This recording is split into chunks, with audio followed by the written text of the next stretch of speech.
About a year ago, the only Pixar movie I hadn't seen was Cars 3, and as I was looking for movies to watch with a friend, I thought, hey, I should finally get around to watching that. But of course, we couldn't just watch Cars 3 without having some background, so we had to start with the first Cars. A few days later, we watched Cars 2, but before we watched Cars 3, I remembered that there were two movies that took place in the world of Cars, their logo not mine, that, while not made by Pixar, were made by Disney, who own Pixar, and thus could technically count as canon. These were the Planes movies, so of course we had to watch those next. We were watching Cars movies so much that while on a road trip, the person I was watching them with saw a Cars sales place and thought, oh, it's like Cars, but in real life. So you can tell our minds were definitely not broken by this point. But finally, we watched Cars 3, and the adventure of watching way too much Cars in way too short of a time was complete. But as we watched these glorious movies, we realized there were some oddities about the world of Cars, and we discussed them at length. These discussions got so consistent that I thought maybe I should do something about my strange obsession with Cars and make a video about it. So I tried writing a script for it, about 10 months ago. While writing it, I stumbled upon a problem, which was that I was trying to write a comedy script, but I was taking what I was talking about a bit too seriously. So I stopped writing the script. But what I didn't stop was constantly annoying my friends with discussions about Cars. So here I am again, in an attempt to maybe have a way to stop my annoying public discussions by making them much more public and putting them on YouTube instead. So here's the deal. I will be talking about a bunch of thoughts I have about the world of Cars in a series of videos, starting with talking about the movies themselves. They might be funny, they might not. I will not be bothering to have a consistent tone because that's too much work. Now that that's been established, let's look at Cars. Yep, this is some Cars. For those of you that don't know, Cars is a movie. Cars takes place in a world where everyone is a vehicle. Our main character, Lightning McQueen, is a rookie race car who's really good at racing and really bad at being a decent human being. No, it's not because he isn't a human being. On his way to a tiebreaker race, which is across the country from the original race for some reason, he gets lost and ends up in the middle of Hicksville, Nowhere, Arizona, also known as Radiator Springs. He gets stuck there because he gets arrested for causing a massive amount of property damage because he's a race car, and apparently he was only ever taught to go, not stop. There, he gets a best friend, finds love, gets a mentor, and learns the meaning of humility and also how to race better. Then he goes and loses his big race, but it's okay because he won in here, and that's what really matters. I really like it, especially the ending, which is actually very emotional. A common complaint is that it just stole the plot from Doc Hollywood with Michael J. Fox, but I've never seen Doc Hollywood with Michael J. Fox, and I don't want to bother watching Doc Hollywood with Michael J. Fox, so I'm not going to comment any more on that. Now, I could go over the plot little by little, but I don't feel like it. Instead, let's look at the two sections the movie is split into, the racing world and Radiator Springs, and the characters in each. We'll start with the racers. Our main character is Lightning McQueen. He's exactly how you'd expect a young car that's too good at something for his own good to be, aka he's incredibly cocky and doesn't like working with other cars, including his nice sponsors who, pay him. That's okay though, because the entire point of the movie is that he learns to be humble and appreciate others. By the end of the movie, he's humble, but that doesn't stop him from slightly roasting his rivals and being himself. I feel like this is an important part of his character growth because it shows that becoming a better person doesn't necessarily mean being a completely different person, it just means being a better version of yourself. Then there's the other two racers that matter in the slightest, the King, aka Strip Weathers, and Chick Hicks. The movie gets kicked off because the three of them tie in the Grand Prix, so they need to race again as a tiebreaker. The King is the old man of the group, the experienced champion, and would probably have worked really well as a mentor to Lightning had he not gotten lost in Radiator Springs. He's good because he's actually experienced at racing and knows how to work with people.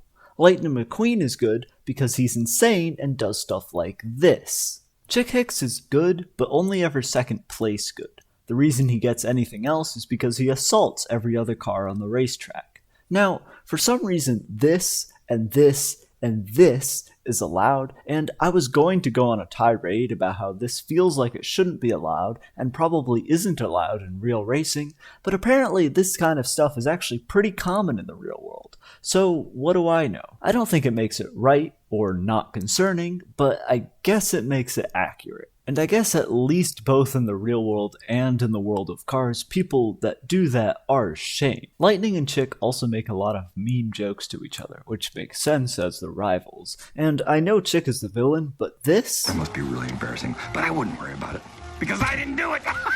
is the best joke in the movie. We also have Mac. He's a truck, and also Lightning's chauffeur? I'm sure there's a name for the guy that moves other people's race cars from race to race, but I don't even know how to look up the name for that. And Mac drives Lightning around because he's his own race car, so that makes things a little bit weird. Mac seems nice enough, though he's not really on screen enough to have much of a character. He seems to be the closest thing Lightning has to a best friend before he ends up at Radiator Springs. He's also kind of under the thumb of Lightning at the beginning of the movie, which I guess makes sense considering he technically works for Lightning.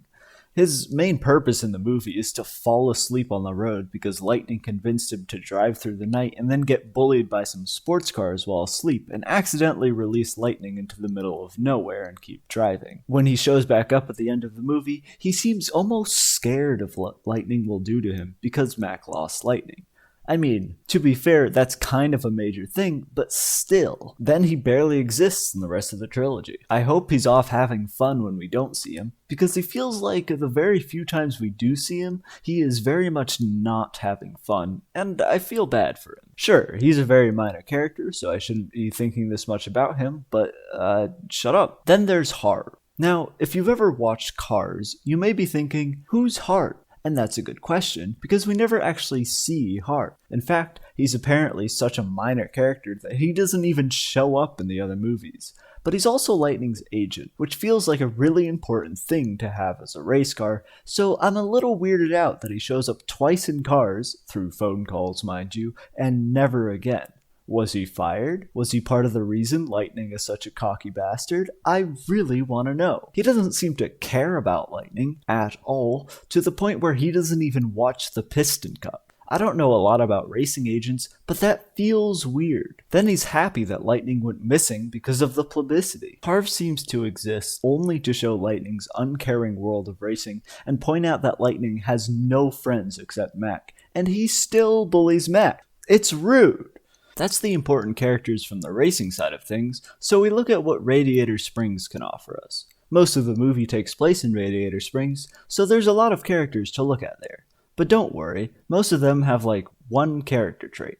Lightning McQueen's best friend is a tow truck he meets at Radiator Springs called Tow Mater, because he's a tow truck, and Tow Mater sounds like how he'd say tomato. I'm sure that means something. They're friends because they have ridiculous imaginations and like doing stupid things, though Mater seems to like doing them a bit more, to the point where he's a menace to society. Also, Mater chose Lightning as his best friend, and Lightning was so desperate for friends that he was immediately happy about this. In case you can't tell, I really don't like Mater, which I did not realize is apparently a controversial opinion, so I am sorry about that, but he's annoying and stupid and an awful car. Sally is a love interest. In a surprising twist, that's not her entire character. Don't worry, we'll get to the one-note characters soon enough. Instead, Sally actually gets a kind of arc to her story that, while once Lightning shows up does kind of revolve around him, doesn't revolve around being his love interest. She's the youngest car in Radiator Springs by like 40 years, which makes her really the only option for a love interest for Lightning, but it also makes her the perfect candidate for the only person in the town who really seems to have any hope. Her plot, along with the plot of the entire town, revolves around the fact that way back when, 40 years ago before Sally showed up, Radiator Springs used to be a thriving town. That all changed when a highway was built to replace Route 66, which goes through Radiator Springs. Pretty quickly, no one was going through Radiator Springs and instead just rushed by on the highway, causing Radiator Springs to become desolate and empty. After Sally found the place, she fell in love with it and has been trying to get the town to return to its former glory, with pretty much no success. I like this plotline, and I like how it incorporates the real world Route 66 and what probably happened to a lot of towns out there when highways took over. There's kind of two resolutions to it, one that's a major part of the movie, and one that's more part of the credits than anything. The one that's a major part of the movie has Lightning go and help all the people who still live there, mostly by buying things, and then he lights up the city with neon like it used to be. He does this for Sally, who wanted to see what the town was like in its heyday, but also because he's fallen in love with the town too, and it's a really sweet moment. Until you look at all the neon signs and see most of them are for stores that are still very much closed, and it gets just a little sadder. Of course, during the credits, the town becomes bustling once again, but still. Going back to Sally, her introduction is a bit odd. Lightning is in court because he destroyed the main road of Radiator Springs because instead of stopping when something was stuck to him, his plan was to drive faster. He's about to get let off because the judge, Doc Hudson, doesn't want to deal with him when suddenly Sally bursts through the doors to stop the proceedings, and based on what happens next, the only thing that I can conclude is that Lightning assumes that she's his lawyer because he's a cocky bastard and she's hot. Now, I want to point out, though I hope this doesn't need to be said, I don't think a car's hot. I'm not a member of Queen or this guy, but based on how she's presented in the movie, she's supposed to be hot. It's a bit odd, and made much worse by the fact that Lightning immediately starts, well, I guess flirting is a nice way of putting it. All you have to do now is stand there and let me look at you. I really don't like this scene. And listen, I get that a case of mistaken identity is a classic way to introduce a character, especially a love interest, but it still feels weird and a bit pointless. The only thing I can think of that makes sense in the universe is that Lightning saw that everyone else in the town was old and saw someone slightly younger and immediately thought there's no way she's from here, which is technically true. The problem with that idea is that the movie just presents it as Lightning sees a hot car and assumes she's his lawyer. She also has a pinstripe tattoo back there, or they could have just called it a tramp stamp like it is. And, you know, I gotta say, it feels weird for a kid's movie about cars to not only have a car have a tramp stamp, but also have another car point it out. Like, maybe it's a little something for the adults to show that Lightning was looking at Sally's ass, cause you know what I want in my movie is when one car looks at another car's ass and points out their tramp stamp. Come to think of it, there's a lot of ass in this movie about cars. What is happening? In general, though, I don't actually mind Sally. Sure, she's a pretty generic love interest, but she has pretty decent chemistry with Lightning when he's not being a creep, and she still has her own motivations and character, which is nice. The last main character in Radiator Springs is Doc Hudson, an old race car himself that crashed during a race one day and never went back because by the time he healed, he was a has-been. He fills the role of the gruff, reluctant old mentor that teaches Lightning how to race better. Because remember, this movie is technically about racing. He's also the best character in the movie, excluding Mac, though that may just be because gruff mentor characters are inherently the best character in any movie. He also starts the movie hating Lightning and everything he stands for, and then by the end changes his mind and is the guy he's the guy at the pit stop that gives Lightning tips during the. I'm sure there's an actual name for that guy, but I did not do any research on these videos except watching every Cars World movie multiple times.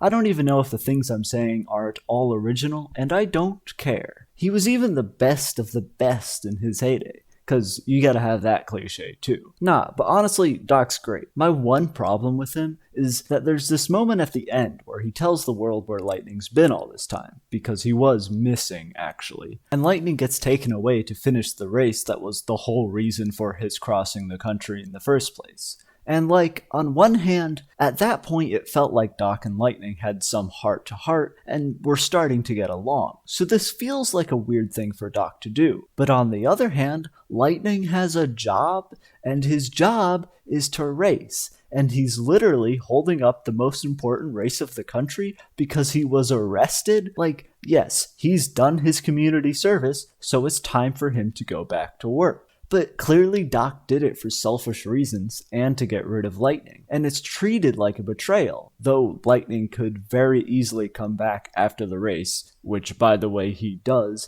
and then lives at Radiator Springs for the rest of the movies, so it's not that big a deal. I know I'm making this a big thing, but that's just because they made it a big thing, and it doesn't make any sense. Of course, Radiator Springs is an entire town, so of course we need an entire town's worth of cars. So, like 9. And they all have 1 or 2 character traits. There's Sheriff, who's the gruff old sheriff, Red, the cowardly fire truck, Ramon, the paint job guy, his wife Flo, who runs the bar gas station thing, don't worry about it, Fillmore, who's a hippie, Sarge, who was a Sarge in the war, I guess, and bickers a lot with Fillmore, Luigi and Guido, who are Italian, like Ferraris, and sell tires. Hey, that's kinda like 3 character traits. Okay, they do actually have 1 other character trait. Luigi talks a massive amount, and Guido barely talks at all, but is amazing at his job. Then there's Lizzie, who's senile, and it's funny. Trust me, it's comedy gold.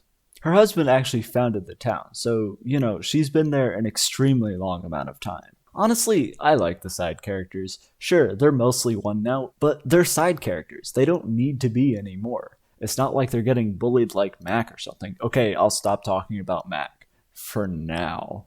They all also act like people who haven't seen anyone from the outside world in years would, i.e. just a little odd. Probably the oddest thing is that everyone in Radiator Springs, besides Sally and Lightning, are supposed to be around 60, which sometimes they don't really feel like. And that means that probably 20-year-old or whatever young car age is, Lightning's best friend is like 60.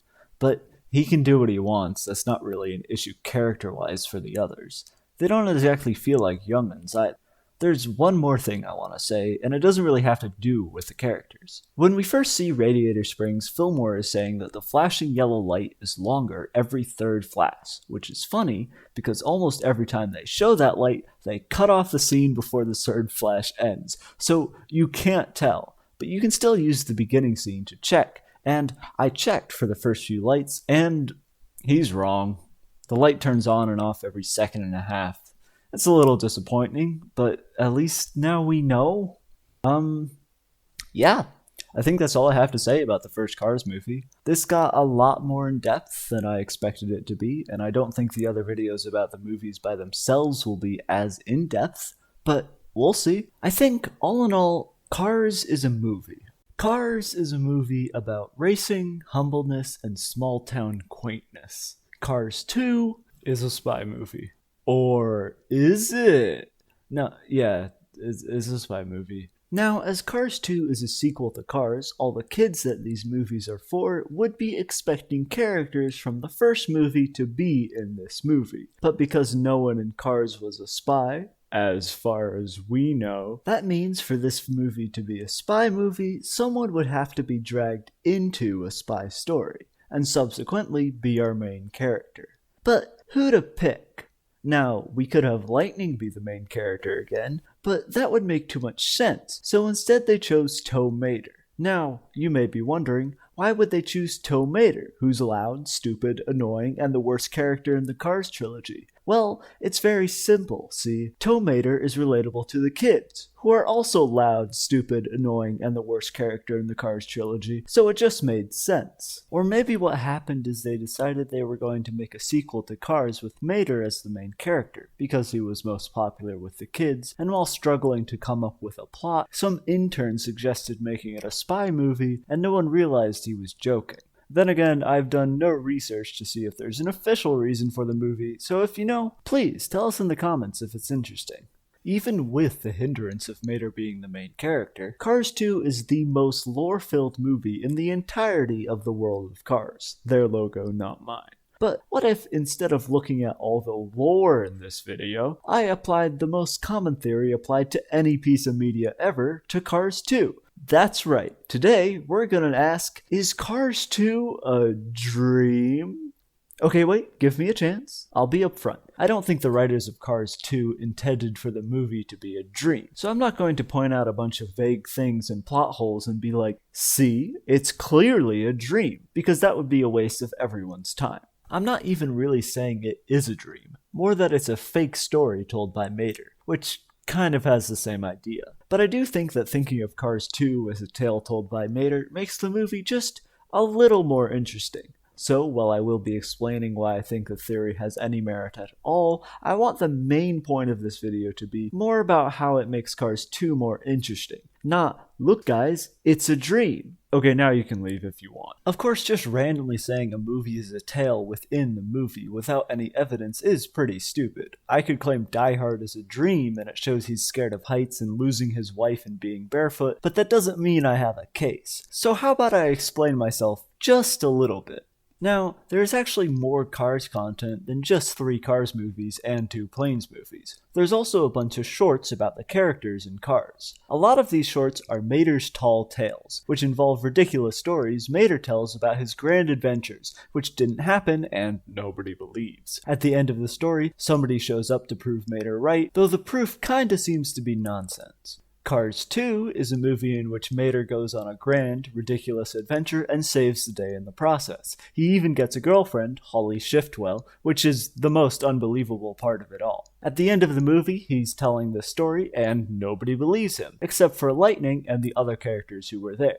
Then again, Mater always says Lightning was there, though usually Lightning says it didn't happen. Then, 2 spies that he was working with, including his girlfriend, show up and prove his story right. Now, if that ending scene didn't exist, this would be a closed case. Cars 2 is just a really long Mater's tall tale. But because the scene with the 2 spies showing up does exist, things get a bit weird. At first look, it seems like proof that the rest of the movie is not a tall tale. However, if we look at Mater's other tall tales, that scene is the common trope in these shorts, and I wouldn't necessarily say that they prove those stories true. So we could say that Cars 2 is just following a similar format to the Tall Tales shorts. And if we wanted to, we could easily say that the scene is in Mater's head, and he's just imagining proving people wrong. Plus, the fact that none of what happens in Cars 2, including Mater's girlfriend, is mentioned in Cars 3 at all, brings some credence to the fact that none of it ever happened. There's a few small concepts that make the movie feel like a tall tale too, including Mater being called the best backwards driver in the world,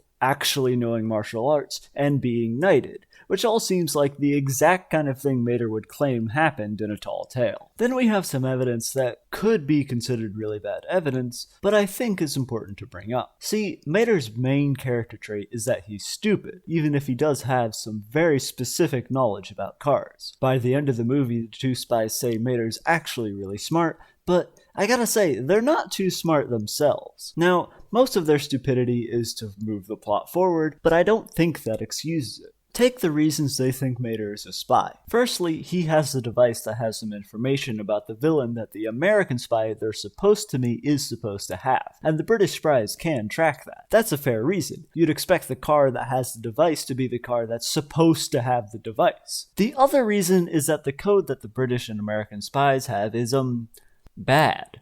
The code is the British spy saying something accurate about cars, and then the American spies also saying something accurate about cars that would be pretty reasonable to say after the British statement. So not only was the code something actually accurate, it was about cars. You know, the thing that everybody in this universe is. Which makes it feel like anybody could be mistaken as a spy by the British, which of course is exactly what happens. But that's not necessarily Holly and Finn McMissle's fault. The code was probably come up with some higher-ups who thought they were being clever, but here's the thing. There were plenty of other ways the 2 should have realized Mater is not a spy.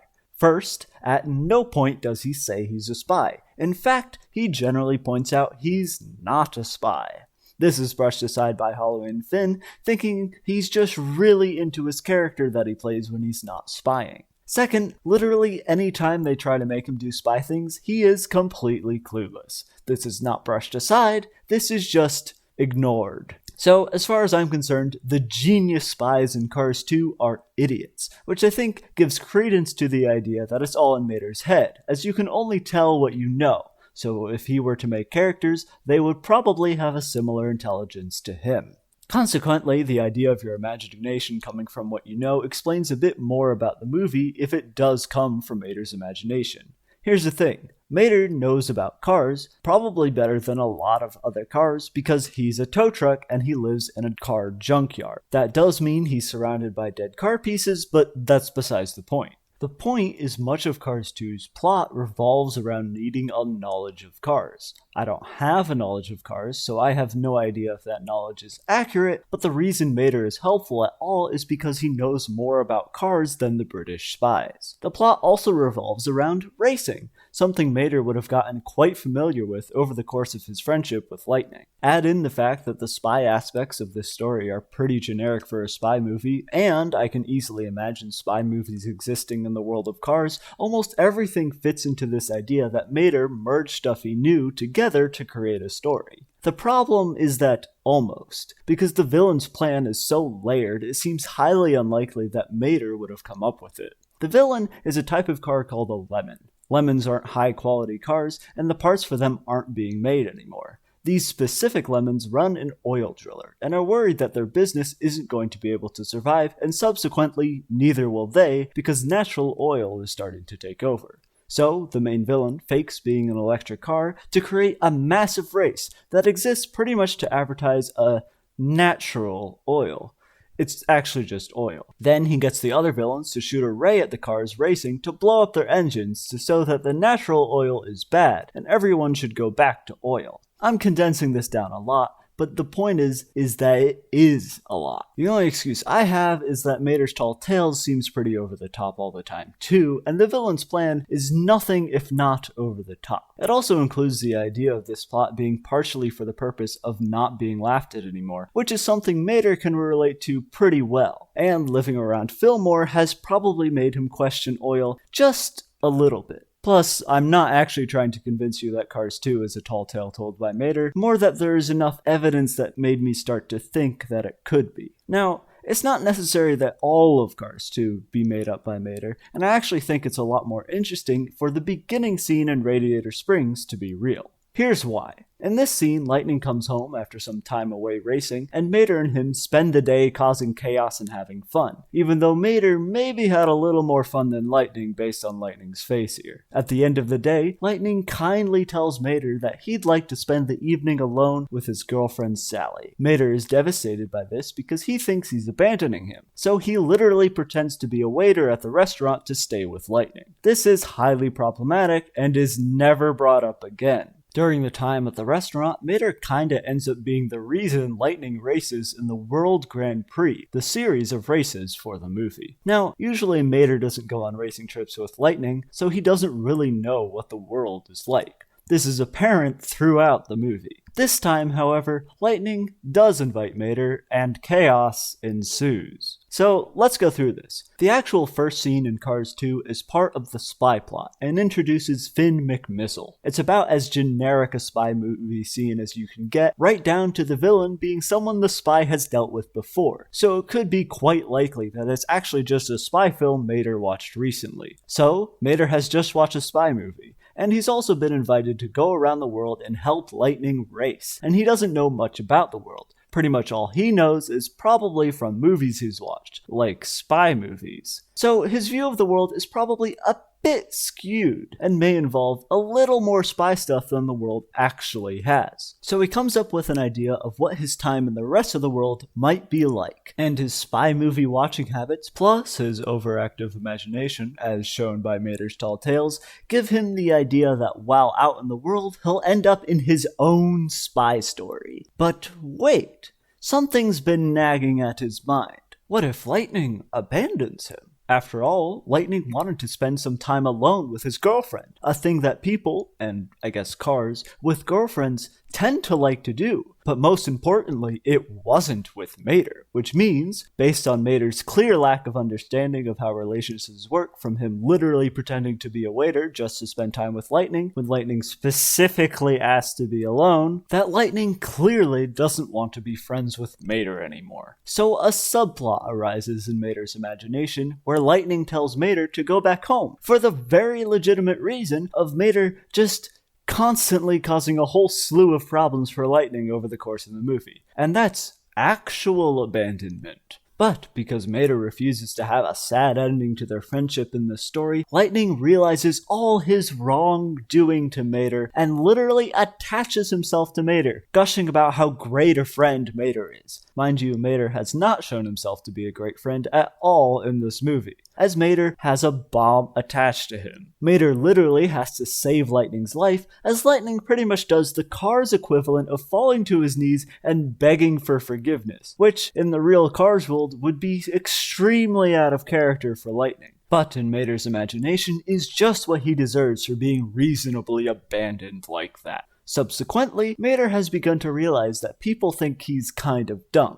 Most likely based on the fact that in the first Radiator Springs scene, the one I have decided isn't part of the tale, the rival racer in the World Grand Prix just kinda told him. So this trickles into his story too, with even the spies thinking he acts so dumb it must be an act. Mater gets a girlfriend of his own, so he doesn't feel left out, and we even end the story with one of his stories finally being proven right. The entire story fits right into an over-exaggeration of Mater's psyche at the beginning of the movie. And listen, like I said, I know that none of it was real, and theories like that are probably the most common type of theory, so me applying that to Cars 2 of all movies is probably not the most groundbreaking. But I think if it is a story that Mater tells himself, it gives a fascinating new insight into my least favorite character in the Cars trilogy, and that's gotta count for something. However, even if it's not, I think Cars 2 is still an interesting story about a guy that discovers he's an idiot, which is definitely an interesting concept, if not for the fact that the main character is an idiot and extremely annoying. And if you still don't think it's completely made up, that's fine, but look at that. Tell me that's not something that only exists in the nightmares of little cars. Way back in 2013, Disney Animation decided to make a movie that was a spin-off of the Cars movies. It was going to be straight to DVD before someone decided that it deserved to be released to theaters. I assume this was because they thought they could make more money this way, because the quality of it definitely did not make it theater quality. It's not like the movie is incredibly terrible or anything. I wouldn't call it interesting in the slightest, but I would call it the kind of movie that would distract a kid for an hour and a half.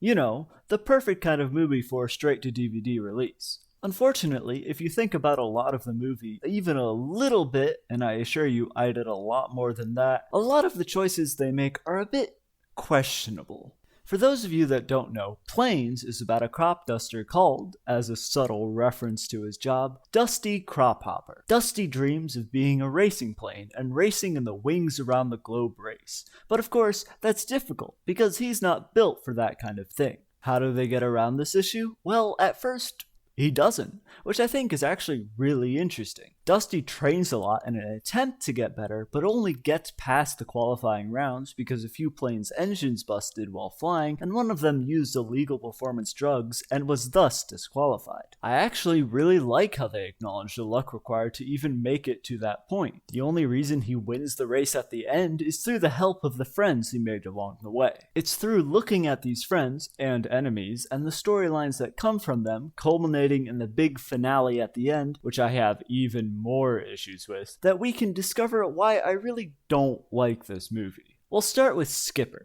Skipper is the trainer of the movie, and his thing is that he was in the war. He fills the role of the grumpy old mentor and trains Dusty in how to race, because Dusty doesn't really know how to fly fast. His way of training Dusty comes from his time in the war, and throughout the movie he gives example after example of missions he had with his squadron, the Jolly Rogers, and gives lessons from those missions. Unfortunately, we later find out that Skipper had actually only flown one mission as a Jolly Roger. On this mission, Skipper was flying with a bunch of rookies and went down for a closer look at the enemy ship, and then they all got shot up, leaving Skipper the only one alive, though unable to bring himself to fly again. Dusty feels that this revelation is an absolute betrayal of trust, especially since Skipper said the Jolly Rogers had a motto which meant fly for truth, which definitely wasn't something Skipper was doing. Then again, Dusty isn't exactly much of a truth teller himself, but that's okay. This of course sets off the third act argument break breakup, misunderstanding, whatever you want to call it, which of course ends with the two of them coming back together for the finale. But it's kind of a weird reunion. See, I feel like normally someone is seen as doing something wrong and everyone leaves them, and then at the end, the characters that left come back and help the character who did something wrong as a way of forgiving them. But in this movie, Skipper is the one who did something wrong, but he's also the one that comes back to save the day in the end.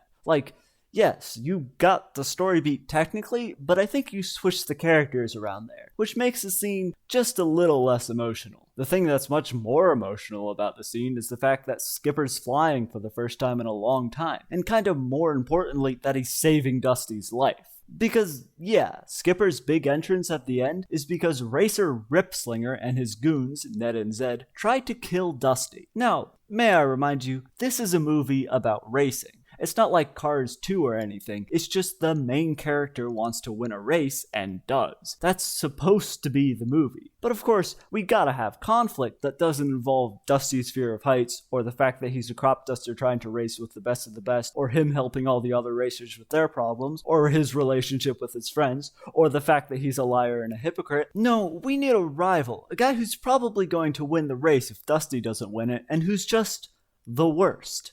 Now, the Cars franchise has already had a rival that was just the worst, and that was Chick Hicks in the first Cars movie. And you can tell that the writers of Planes were really inspired by Chick Hicks, because Ripslinger is also green and likes to assault every other car to win the race. However, Rip and Chick are different in a couple ways. See, while Chick was more of an assault everyone who gets in the way kind of guy, because all he cares about is winning, Rip is more focused on assaulting one guy, Dusty, because he's an elitist prick who thinks a farmer boy doesn't deserve to win a race. The other difference is that Chick is a car racing around a track, while Rip is a plane racing across oceans, which means his assaults are just a bit more deadly. Then again, this doesn't really seem to bother Rip, as he tries to get Dusty killed not once, not twice, but pretty much 3 separate times. The third attempt, which is on the final leg of the race, is the scene where Skipper makes his grand return, and is mostly there for the emotional payoff of that subplot, and to get Ned and Zed trapped between some rocks as their comeuppance. The second attempt to kill Dusty is the most successful, as Ned and Zed chop off Dusty's antenna as he's flying over the Pacific Ocean, and he gets lost and almost drowns in the waves of the storm, ruining his entire body. But the first attempt to get Dusty killed is much worse emotionally, because it involves his love interest, Ishani. But before we get to Ishani's betrayal, I feel as though I need to discuss something that's really important to me, in a segment I'm gonna call, Can We Please Stop Sexualizing Planes? Now, listen, I can appreciate the beauty of planes just as much as anyone, but going to the point of sexualizing— wait, wrong kind of plane. Okay, that's better. Now, listen, I can appreciate the beauty of planes just as much as anyone, but going to the point of sexualizing them is terrible. And boy oh boy does planes sexualize planes. Worse yet, it's only the female planes being sexualized. Now, would it be better if the male planes were sexualized too? Well, in the interest of equality, yes. In the interest of I don't want to see any planes sexualized, no, not really. In general, and I don't think I'm in the minority here, I just don't want to see any planes sexualized. You know, it's just generally not my thing. But too bad, apparently, because we have about as many sexual jokes in this movie as we did in the first Cars movie, and that one had 2 cars flash lightning. First, we have Dusty look at Ishani's ass as she leaves, which of course is a classic we had in Cars 1 too. But this time, Dusty mutters to himself about Ishani's nice-ass propeller. We also get a scene where Ishani gets to show off her— well, I'm hesitant to call them legs because it's mostly the wheel, but we get a nice panning shot of her sexy landing gear, because I'm sure that's what people wanted. We also get Dusty calling Ishani aerodynamic, but like, in a flirty way, which isn't necessarily wrong, but I feel like I should bring it up anyway. And hey, Dusty's friend, the Mexican stereotype El Chupacabra, seems to think that that's very good flirting. But then again, I'm not sure if that makes it better or worse, as he seems to fall in love with someone's ass first and their wings second. Worse yet, El Chupacabra's attempt at pursuing his own love interest, a racing plane named Rochelle, are questionable to say the least. Now, to be fair, Rochelle does seem to playfully reject his advances the first time he tries to talk to her, but all the other times, not so much. In fact, every time El Chupacabra tries some pickup line on her, she gets more and more annoyed. That, of course, doesn't stop El Chupacabra from constantly pursuing her, and eventually, with the help of Dusty, of course, she completely falls in love with him, with like a deep sexual passion, according to the scene that happens the morning after when El Chupacabra shows up like this. This honestly makes me more uncomfortable than the random sexual shots because it just promotes actual bad behavior. And thus ends the segment called Can We Please Stop Sexualizing Planes? Because we've gotten a bit off topic here. Going back to Ashani and trying to get Dusty killed, apparently, if Dusty is to be believed, Ashani has a really nice propeller. But I guess it's not nice enough because Ashani would get someone killed for a better one. See, what happens is Ashani and Dusty go on a nice date flying about and everything, and they talk about the next leg of the race, which is supposed to be above the mountains. Now, because Dusty is afraid of heights, Ashani recommends a pass through the mountains that would let him fly a lot lower, which seems nice enough until you find out that it was actually just an attempt to get him killed by a train or a tunnel or something. Technically, she says her goal was actually to get him to turn around, but I have a feeling Rip, who told Ashani to do this, his goal was to get him killed. Why did Ashani do this? Well, because Ripslinger offered her a new propeller for her troubles, so we know how her priorities work. Now, of course, she gets redeemed by giving Dusty the new propeller when his breaks, but, I don't think that would cut it for me. The only positive thing I can say about Dusty and Ashani's relationship is that it doesn't last till Planes 2, so maybe Dusty realized she's not the best for him. The only other racer who's relevant in this movie is Bulldog, a British plane who doesn't believe in helping other people, as this is a bulldog-eat-bulldog world, and it's every man for himself.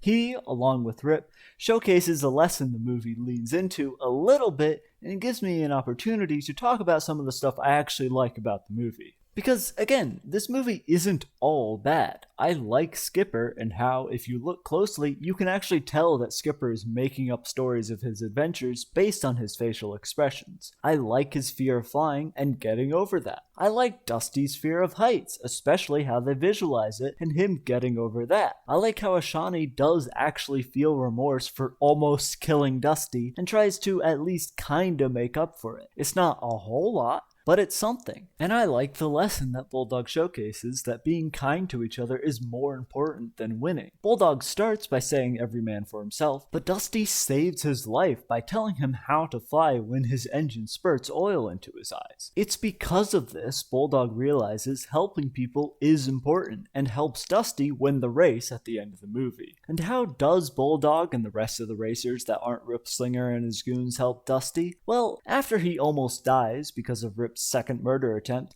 Dusty can't fly anymore because all of his parts have been destroyed. So all his new friends get together and give him new parts. It's an emotional scene, and even Ashani gives him the part she almost killed him for. Oh, romance. Now, you may be thinking that that's just a nice finale to the lesson about being kind to others, as now all his kindness has been returned. But that's not actually the case. Instead, the lesson revolves around a character named Franz, so much so that he's the one that just straight out says it during the end of the movie. Franz is an interesting character. He's a fan of Dusty, but his big thing is that he's a car that can turn himself into a plane. He also has an entirely different personality and goes by a different name when he's a plane, so I think something went wrong during the building process, but that's besides the point. The point is that Franz, like many of Dusty's fans, want to believe that you can do more than just what we were built for. And this is the main lesson of Planes, that you can do more than you're built for. And I know it's the lesson of Planes because it's dramatically said right after Dusty's big win near the end of the movie as we zoom out. And even Dusty says it near the beginning of the movie. Now, the fact that Franz, a vehicle that was originally built to be a car and a plane, says it is pretty bad, but fine. Dusty is a crop duster and becomes a racing plane and wins a race. That is technically doing more than he was originally built for. But there's a couple issues with this. First off, what in the world does that mean for real people? In a surprising twist, the audience of Planes aren't planes. They're humans, and humans aren't built. And while technically people are born differently, maybe along the same lines as the difference between a crop duster and a racing plane for Dusty, we're definitely not at the point of being as different as a car and a plane are from each other like Franz. I guess it could mean that you can do anything you set your mind to, even if others say there's no way, which kinda works, but that brings me to my other issue. Dusty did not win this race because he tried really hard and succeeded. Dusty won because he stopped being built to crop dust, and also because Ripslinger tried to kill him. And that's the weird thing about Ripslinger, there was no reason for him to do all that work to stop Dusty from winning the race. Dusty probably wouldn't have won it if he had just been left alone. Let's go through this, shall we? First, Dusty does not make the trials to get into the race in the first place. This makes sense because he's a crop duster who's trained for a few months trying to race against racing planes that have probably trained their whole lives and are, built for it. The only reason he gets in is because one of the qualifying planes was using drugs and got disqualified. Okay, so one lucky break to start the big race. Not reassuring for his chances in the rest of the race, so he's clearly going to need to do a bit more to have any chance of winning. Part of this is training with Skipper, but the other part is when Dottie, the mechanic of the airfield, does something to his engine, I think? I don't know, something about more torque meaning more speed. They don't really explain it, and I don't know anything about planes. What I do know is now, even before the big race, Dusty is one step removed from being a crop duster, and one step away from not being built like he used to be. Now, the big race is split up into 7 legs. In the first leg, Dusty comes in last place because he's scared of heights and doesn't take the jetway that gives him any kind of speed. And also he's flying low in Iceland, so his wings freeze over. In the second leg of the race, Dusty comes in last again because he saves Bulldog's life. But, to be fair, he was doing pretty well before that happened, because the race was more of an obstacle course than a race, and Skipper trained him well in that. The third leg of the race is the first time Dusty does really well, going from last, which I believe is 21st, to 8th. But the reason he does so well is in part because he removes his sprayer. The thing that makes him a crop duster. So, again, Dusty is slowly becoming less and less what he was initially built for, and instead becoming built to race. As an added side note, for some reason, the writers decided that Dusty would act like getting his sprayer removed was like getting his balls removed, and I just don't understand why.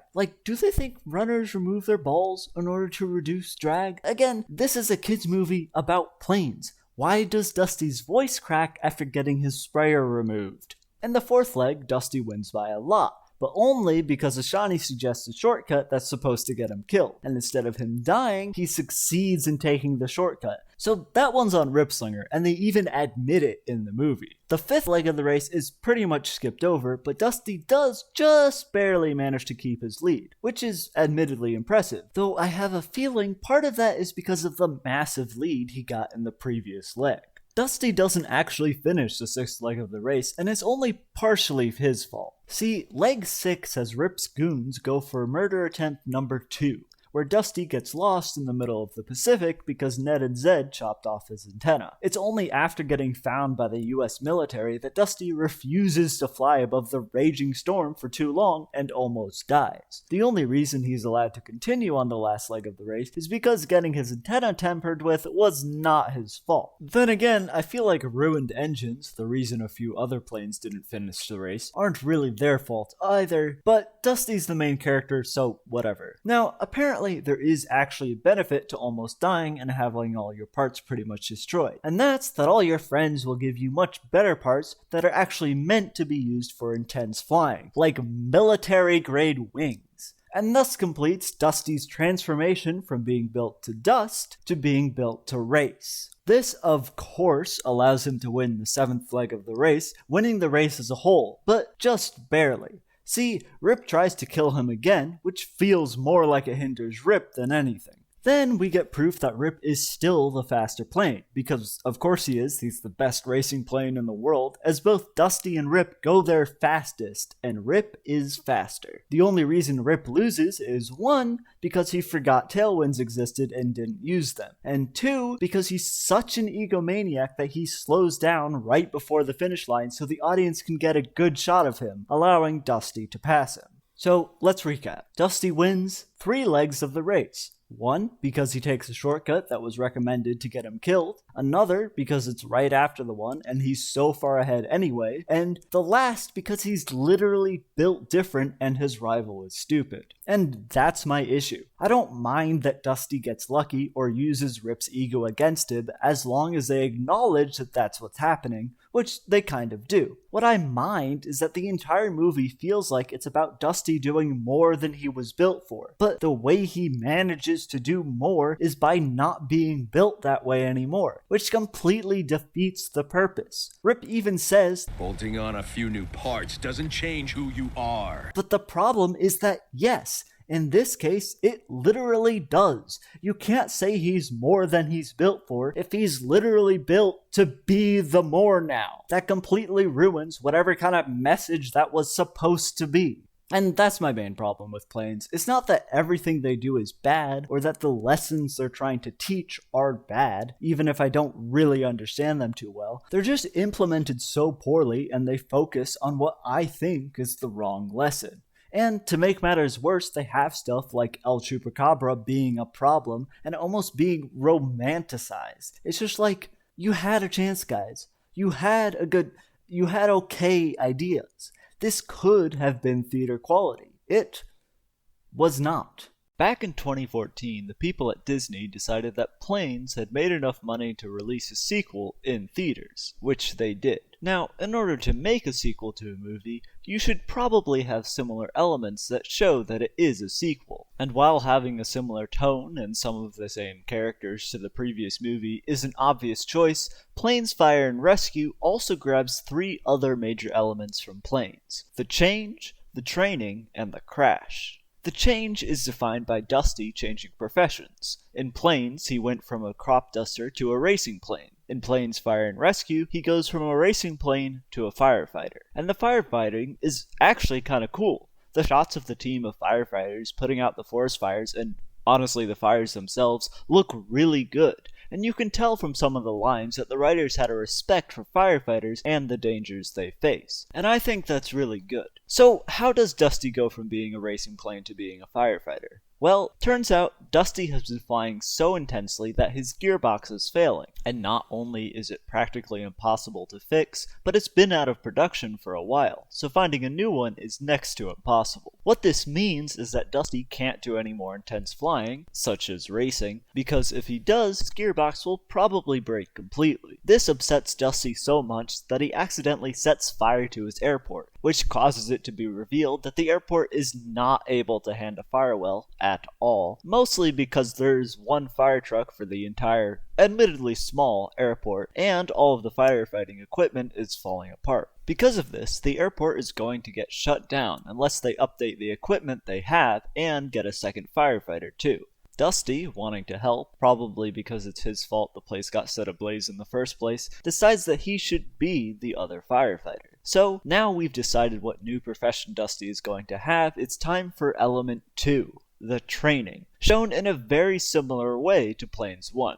But here's the thing, Dusty's training to be an airport firefighter, and instead of training to put out airport fires, he trains to put out forest fires. Now, I don't know a lot about firefighting, but I feel like those are very different things that require very different skills. Now, I'll allow it because clearly the main goal here is to have Dusty fighting forest fires, but still, the training does not start well, as even before it starts, Dusty decides to go and watch the firefighting team contain the fire, and of course gets in the way, making the leader, Blade Ranger, immediately dislike Dusty. To be fair, I'd also not like someone that got in the way of me trying to save lives, so I'd say Blade's completely in the right. Now, as is to be expected with a training montage, in the beginning, Dusty kinda keeps on failing to dump retardant at the right height, failing to pick up water from the lake, and failing to do a kind of obstacle course. Now, all of this makes sense, as Dusty's new to this, but there's 2 important things to talk about as part of this training. One, Dusty's characterization in Planes, Fire, and Rescue is actually pretty consistent with his characterization at the end of Planes 1. Admittedly, this is in part because the only thing that changed character-wise with Dusty throughout Planes is that by the end of the movie, he's not scared of heights anymore. This is okay in Planes 1, because in general, he's a good guy. In Planes 2, he's still pretty nice, as shown by the fact that he offers to become the second firefighter for the airport. The problem is Dusty's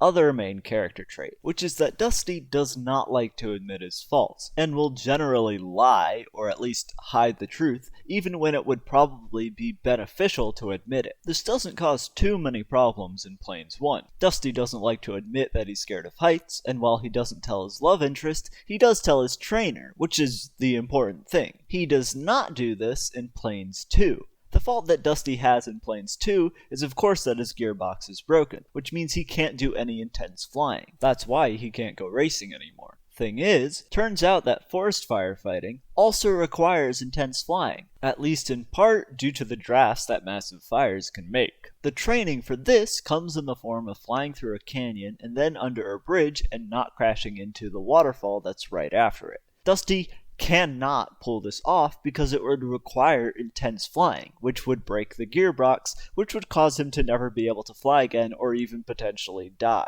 This is a reasonable reason to not want to do something. If somebody told me, go jump off of this high thing, it's an important part of your training, and my legs were unnaturally weak, I'd go, hey, my legs are weak. Jumping off this will probably permanently break them, and I'd like to be able to continue walking. And maybe that would mean I'm not qualified to do whatever I'm training for, but as proven in this movie, having no help is sometimes better than having unqualified help. Dusty does not tell his trainer Blade about his broken gearbox and instead makes some excuse about how it's too dangerous in general. And unlike in Planes 1, it takes most of the movie for Dusty to tell him, which, spoiler alert, does cause issues later in the movie. The second oddity about Dusty's training is that it never shows Dusty getting better. Now, I don't know about you, but I feel like one of the most important aspects of a training montage is the part where the character training gets better at what he's training for. It's like one of the two parts, the part where he's bad and the part where he's better, and the movie just skips this part entirely. This is clearly intentional, as Dusty is shown to still not be competent at firefighting after the training when he goes to fight his first fire, where he dumps retardant on the fire from way too high up, practically wasting all of it and causing one of the qualified professionals to go over that area again. There is one other thing that happens on the first firefight, which brings me to the title of the video. Dusty's character development. See, the other thing that happens in the first firefight is that Dusty goes and not only doesn't follow orders, but does something that Blade had just ordered someone else to do. In this specific scenario, it works out. Dusty does actually help, and everyone's okay. But it brings to light Dusty's main problem in this movie. He does not listen to his superiors. Not only does he not listen to them, he doesn't tell them important information, like the fact that he can't do intense flying. To me, this feels like a major problem that would be the kind of thing that would need to be fixed by the end of the movie. A kind of character development for Dusty. Now, I want to make it clear that sometimes following your superior is not a good idea. The movie proves this by having one of the main antagonists be Blade's superior, the superintendent of the park the firefighters are protecting. The other antagonist being, of course, the fire itself. The difference is that while the superintendent is clearly a greedy, stupid car, Blade very clearly knows what he's doing and knows the dangers of fighting fires and how to deal with them. Dusty does not care that Blade knows what he's doing and instead goes, I'm the main character, I'm going to do what I want, which again feels like a very good chance for growth. Because, while Dusty not following orders doesn't cause issues the first time they go fight a fire, it causes all sorts of problems the second time. See, some dumb rich guests caused the fire to spread by flying too low above it, so the team has to split up to contain the smaller fires that were caused by this. Most of the team goes one way, while Blade and Dusty go another. Now, Dusty and Blade are trying to stop the fire from spreading to the park lodge, which of course has a massive amount of vehicles in it, so the stakes are very high. Why Dusty, who hasn't shown the most competence, is being brought in this direction is beyond me, but whatever. Dusty immediately doesn't follow orders by dumping all of his retardant when he was only supposed to dump half of it. Now, admittedly, he does this because he's a bit distracted by the fact that he was just told he would never be able to race again because no one could find a new gearbox for him. I would probably also be pretty distracted if I was a running racer and then I was told I would never be able to run again. The problem is more what happens afterwards, as instead of going back to base like Blade tells him, Dusty decides to scoop up water from the lake that's right there. Now, Blade tells him that that's a really bad idea because of the drafts caused by the fire and the fact that he wasn't trained to pick up water under these circumstances. But I would like to point out that at this point, we haven't seen Dusty be successful at scooping up water once, even in calmer circumstances. So his chances are pretty slim.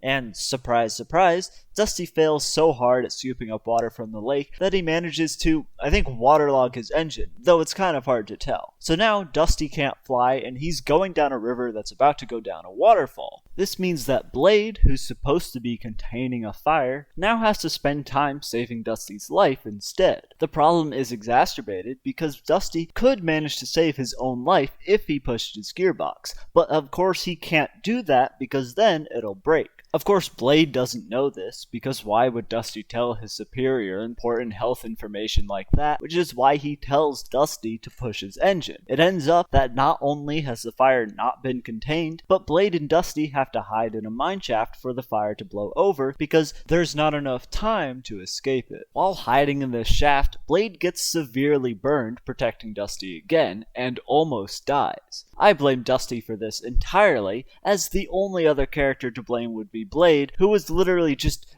being a good vehicle and trying to save somebody's life. So it seems like Dusty not following orders and not telling those who should know about his health issues has caused someone to almost die and also inadvertently caused massive damage to the forest and danger to the park guests.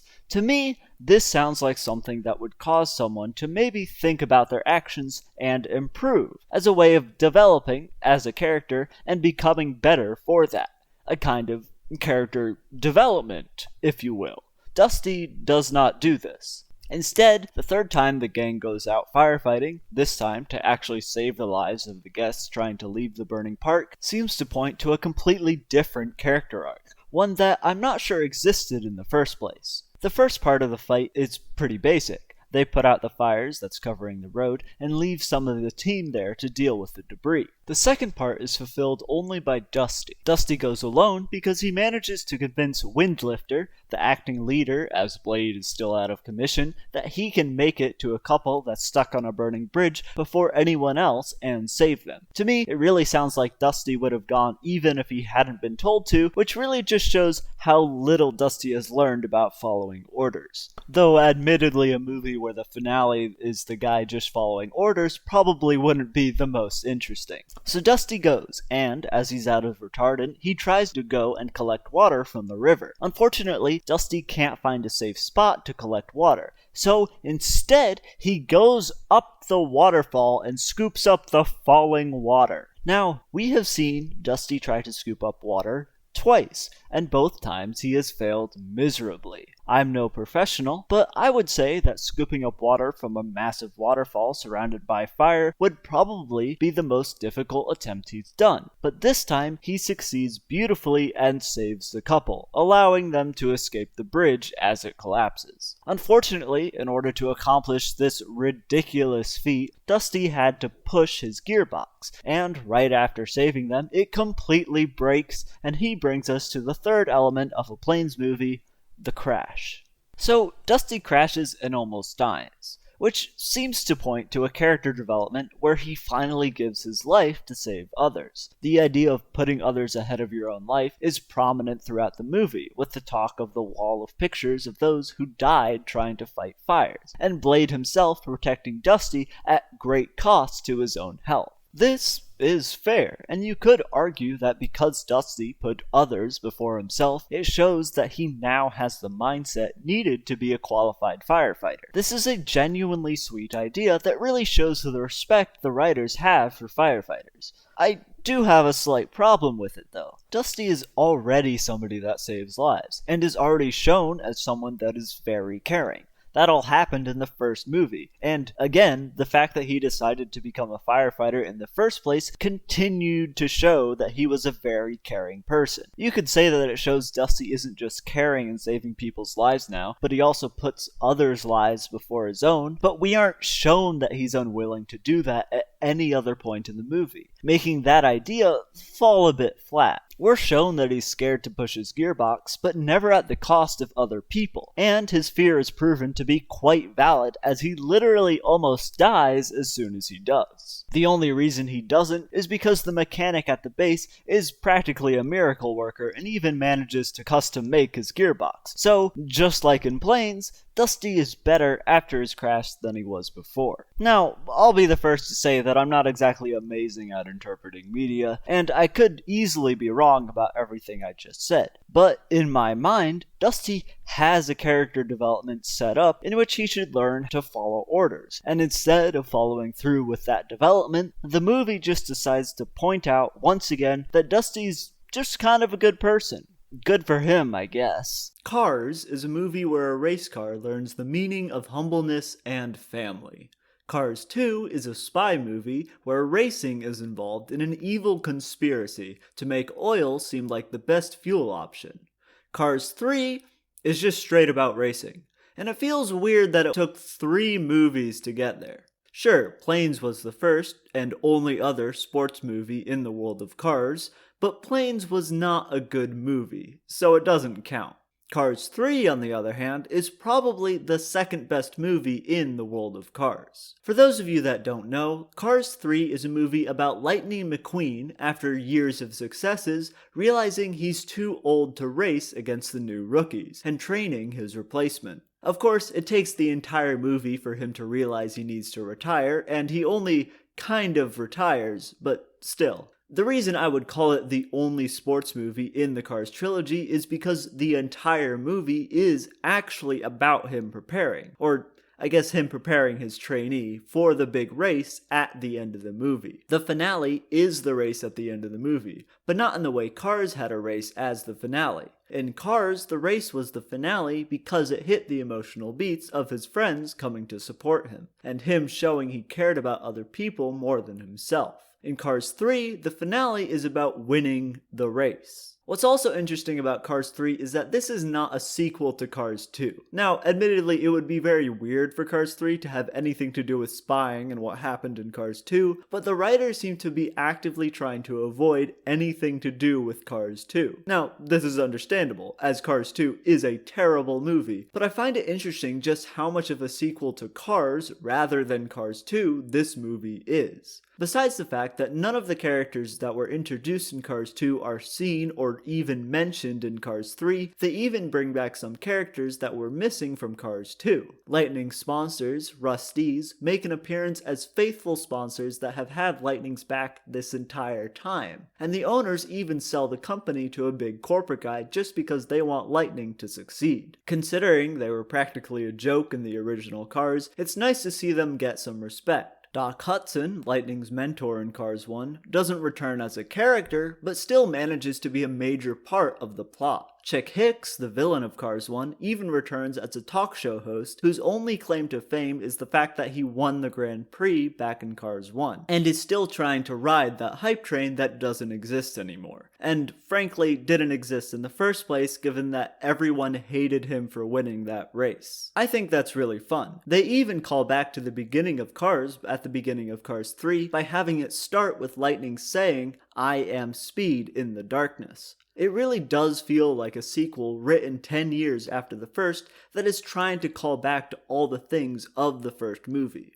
But I don't mind it that much. But Cars 3 is most interesting because it's part of a style of movie that's come into more prominence in the past decade. A type of movie I call the old man sequel. An old man sequel is a movie that takes place a decent amount of time after the first few movies, where the main characters have gotten old, and is usually about ushering in a new generation, because keeping the franchise alive is the most important thing in this age. A couple of examples of this are Terminator Dark Fate, Halloween 2018, Tron Legacy, Blade Runner 2049, Indiana Jones and the Crystal Skull, Hawkeye, and even the Star Wars sequel trilogy. Now, admittedly, I haven't watched most of those, and the ones I have I barely remember, but I'm pretty sure I'm right. However, Cars 3 does things a little differently than would be expected. Let's take Hawkeye, because I actually know it pretty well. In Hawkeye, Clint Barton is still very good at what he does, and the retirement is more about him finally being able to just spend time with his family and live his life instead of going out adventuring all the time. In Cars 3, the reason Lightning's retiring is because he's too old and washed up. He's not a bad racer, but he's definitely not good enough to continue as he did. Also, in Hawkeye, Clint Barton very clearly is supposed to act as a mentor to the plucky newcomer, Kate Bishop, and she's already incredibly good at what she does because having the newcomer start at step 1 would just be inconceivable. However, in Cars 3, the plucky newcomer, named Cruz Ramirez, is supposed to be Lightning's mentor during the entire movie, giving him new training methods that they use on younger, better cars, which gives her a much better excuse than most newcomer characters for being incredibly good at what they do. But that's not the reason Lightning isn't the mentor at first. I suspect the real reason is that Lightning is not the kind of character that can be a mentor. And also, though he's gotten older, he hasn't actually grown up. In Cars 1, Lightning learned to be a good person. However, his base character, a hot-headed, or should I say hot-engined, smack-talking guy that thinks he knows better than everyone else was still there. I appreciated some of that because it showed that though he had become a better car, he was still clearly Lightning. The problem is not only that Lightning is older now and should have changed at least a little bit, but also that part of Cars 1 was him learning that he's not better than everyone and still has a lot to learn. Doc Hudson taught him that because Doc did know more than Lightning. So Lightning still thinking he knows better than everyone is a degradation of his character. But Lightning has grown up a little bit, and the beginning of Cars 3 shows that, while also showing some odd things about his fans.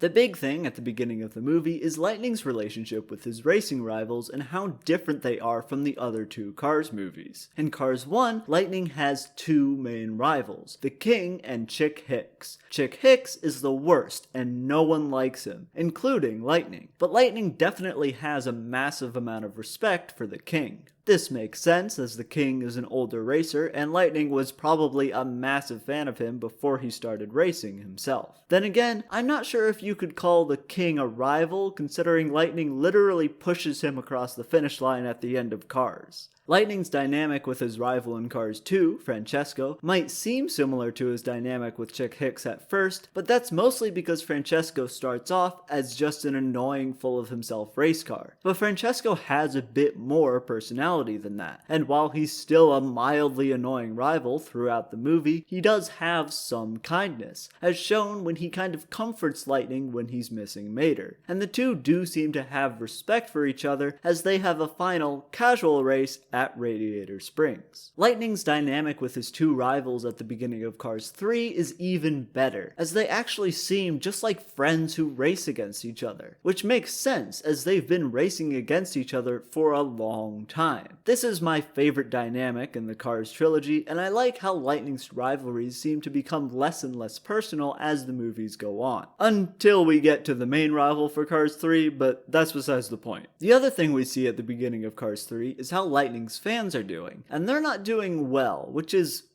weird. Lightning's seemingly biggest fans are the Twins, a pair of cars that are always together and are always rooting for Lightning, and have apparently abandoned Lightning, as they are nowhere to be seen. They've always kind of been fickle fans, so I guess it kind of makes sense that they wouldn't be there. Especially since Lightning's fans seem to be kind of the worst. This makes some sense if you look at it as the fans following in Lightning's footsteps and also not growing up. But they explicitly animate cars being annoyed at Lightning's fans, including Mater. And for good reason, too. They just kind of push vehicles and things out of the way in order to get a view. It just feels like a weird artistic choice when showing Lightning in his prime. The other oddity about Lightning's fans is that most of the new supporting characters seem to be massive fans of Lightning too. Jackson Storm, a rookie and Lightning's new rival for the movie, was a big fan of Lightning's when he was younger and is also a horrible person. He's full of himself and has the innate ability to really get into your head and make you feel bad about yourself, causing you to lose focus and not do as well. And I have no evidence for this, but I have a feeling he was inspired by how Lightning acted when he was a rookie before his change of heart in Cars 1. Lightning's new boss was also a fan of Lightning, and is now trying to force him to retire. So, between them and all the fans we see of Lightning, it seems that Lightning's fans are generally bad people. Not all of them, as Cruz was also a fan and was inspired by Lightning when she was a kid, but most of them. So, fine. Lightning has most of the same flaws he did in Cars 1, because that way they didn't have to try as hard to make him have character development. So, how does Lightning become a mentor to Ramirez if she's supposed to be mentoring him, and he doesn't seem to be able to mentor anyone? Well, they just use Doc Hudson again. Now, sadly, Paul Newman, who played Doc in Cars, died before Cars 2, so they don't use him directly. Instead, the movie becomes a celebration of Doc Hudson. Now, of course, I have no problem with the movie being a celebration of Doc, and I do kind of like the idea of using the mentor of the main character to inspire the mentoring of the replacement character, kind of showing Lightning following in the footsteps of Doc. But I feel at least part of the reason they did this is because they didn't know how to make Lightning the same car, but more mature, which isn't great. So how do they celebrate Doc Hudson in Cars 3? Well, there's 3 main ways they do it. 1. Lightning tells Ramirez a thing about racing that Doc told him. The classic is turn right to go left, which has something to do with drifting.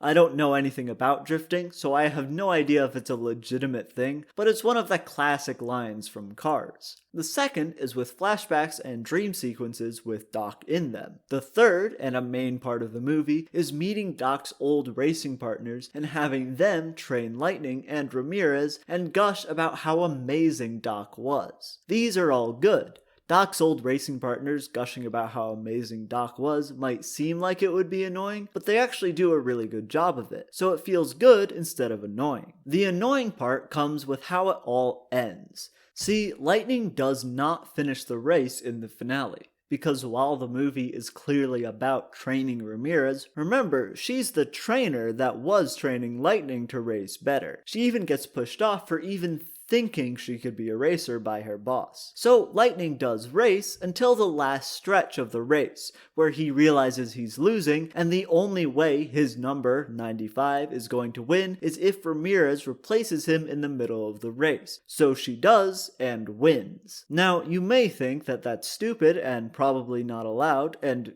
yes, but you see, they hand wave it away in a similar manner that Air Bud waves away the problem with a dog playing baseball, by saying the number is signed up, not the person, so it's perfectly allowed. That, along with Chick Hicks seeming to never get in trouble for literal car abuse in Cars, makes you really wonder if maybe they should have some more rules for seemingly the biggest sport in the world of cars. I have mixed feelings about this climax. The movie is constantly building up to one last race for Lightning, and then he isn't even able to finish it. It almost seems to spit in the face of the first Cars movie, in which Lightning literally pushes the king over the finish line because, as Lightning says, he deserves to finish his last race. But apparently Lightning isn't allowed that privilege. Though, again, apparently it won't be his last race, but it pretty much is. Now, I think I would have been fine if Ramirez had taken the race right from the beginning, as she is the superior racer by the end of the movie, and it has been partially about her being a racer instead of a trainer. But they distract from that emotional ending by having this switcheroo in the middle of the race. So instead, we get the worst of both worlds, and just have it be pretty unsatisfying. However, they do manage to make it a bit more satisfying, with Lightning calling back to Cruz's methods of training and other things that happened in the movie when he gives her advice during the race, which I do think is nice. So, I'm not really sure how I feel about it. which is pretty much my entire opinion of this movie. I'm not sure how I feel about it. I have a lot of issues with it, and it gets hard to watch sometimes, but the ending is mostly really well done, and it does manage to leave you with a good feeling, which is important. I think I like it, but I'm not sure. The world of Cars doesn't just consist of 5 movies. It also has a bunch of shorts, including a series called Mater's Tall Tales, where Mater tells extravagant stories of his adventures. These stories are ridiculous and clearly didn't happen, except maybe they did. This is going to get weird. See, the title is a pretty good indicator of the fact that these stories aren't exactly true. Tall tales are literally over-the-top fake stories. That is pretty much their definition. The stories Mater tells in Mater's Tall Tales are quite over the top, and considering the name of the series, you'd assume that they're fake. This is helped by the fact that Lightning, who Mater always tells his tales to, always tells him there's no way those things happened. And considering Mater usually decides that Lightning was part of the adventure, I feel like he should know. However, by definition, tall tales aren't necessarily completely false, and often are just exaggerations of what happened. So it's technically possible that while part of the story where Lightning shows up is false, the general story is true. Now, I wouldn't even think of this idea if not for the fact that a lot of Mater's stories seem to be proven at least partially right. Because after Lightning says there's no way it happened, something happens, usually a character showing up, to prove Mater right. But every tale is different. So let's go through all of Mater's tall tales and see if we can see if they're real or not. And talk about my other concerns. Tokyo Mater. Tokyo Mater was the first tall tale I watched, because it gave me a false sense of security when it came to the proof that the stories are true. Mater's story is about how he ended up in a race in Tokyo and won, of course. Lightning says there's no way that happened, and Mater tells him he was there, as happens in every tall tale of Mater's. The proof? It's a joke. Guido slaps some wood on Mater, and he pretends to drift. Everything's nice and simple here, a good start to things. Mater Private Eye. In Mater Private Eye, Mater claims he was once a private eye, and we get a parody of film noir, complete with a reference to Who Framed Roger Rabbit, of all things. I'm not bad, Mater. I just drive that way. But it's okay. The evidence for the accuracy of Mater's story is just the saloon singer from the story showing up, which doesn't lend any credence to the rest of the story, so the story is just Mater spouting nonsense. Lightning's participation is as a cop, so he really just kind of replaced the generic cop character in the noir films. Not that interesting. The story also technically gives a backstory to why Mater only has one headlight, which feels like more proof that the story is, at least in part, real than the proof they have at the end of the video. Or he just came up with this story to avoid talking about what really happened with the headlight. Heavy Metal Mater. Heavy Metal Mater has Mater just claiming to have been a famous rock star. Lightning goes, "You were Heavy Metal Mater?" in a tone that seems to imply that Heavy Metal Mater was a real celebrity, and Mater is just claiming to have been him. Mater claims Lightning was there for the big concert, which obviously isn't true, but besides that, this is probably the most believable tale Mater has. And the proof, a balloon that Mater says was the big thing at the concert showing up, isn't really proof of anything except maybe that Heavy Metal Mater existed in some capacity. Air Mater. Air Mater isn't too bad either. Mater tells the tale of the time he ended up at the town of Propwash Junction and learned to fly from Skipper of the Planes movies, and then replaced a stunt plane because the plane had sprained his wing. The most convincing piece of evidence for this story being real is that he knows that Skipper exists and lives at Propwash Junction, though that could be pretty easily explained as Mater seeing Skipper while he was at Propwash Junction, which he was at because he was towing a car like he says there in the tale. Or maybe he did actually meet Skipper, considering the proof is the planes he apparently flew with calling him and saying they have a plane down and they need him, and then flying him away, which could also be easily explained as they need a tow truck to tow the downed plane and no Mater from the time he was in Propwash Junction, and maybe he's the closest tow truck. I don't know. It's not unreasonable to think that, especially since Mater will talk to everyone. Monster Truck Mater.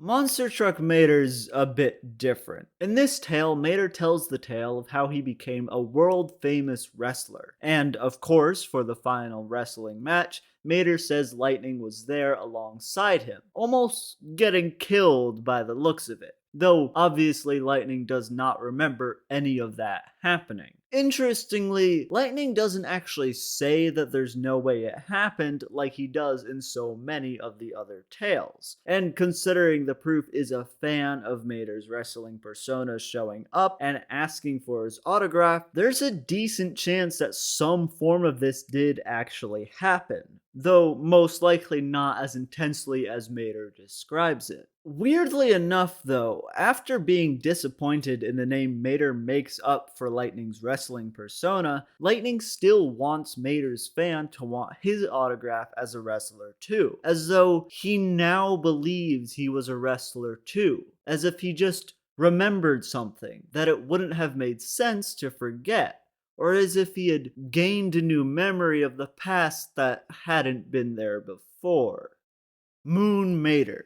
In Moon Mater, Mater tells the story of the time he went to the moon to tow an Autonaut. And here we get a hint of something that'll show up a bit more. Lightning showing up in the story as confused as he would be if he had just shown up there out of nowhere and wasn't sure how he got there. In this story, it's not too bad, just a slight expression at Lightning's introduction to the story, and a lack of understanding at how a re-entry works, but that's just classic Mater making the Lightning in his tales not have the best of times, which, weirdly enough, seems to be a common thread in a lot of these stories. The proof for this one is a little intense.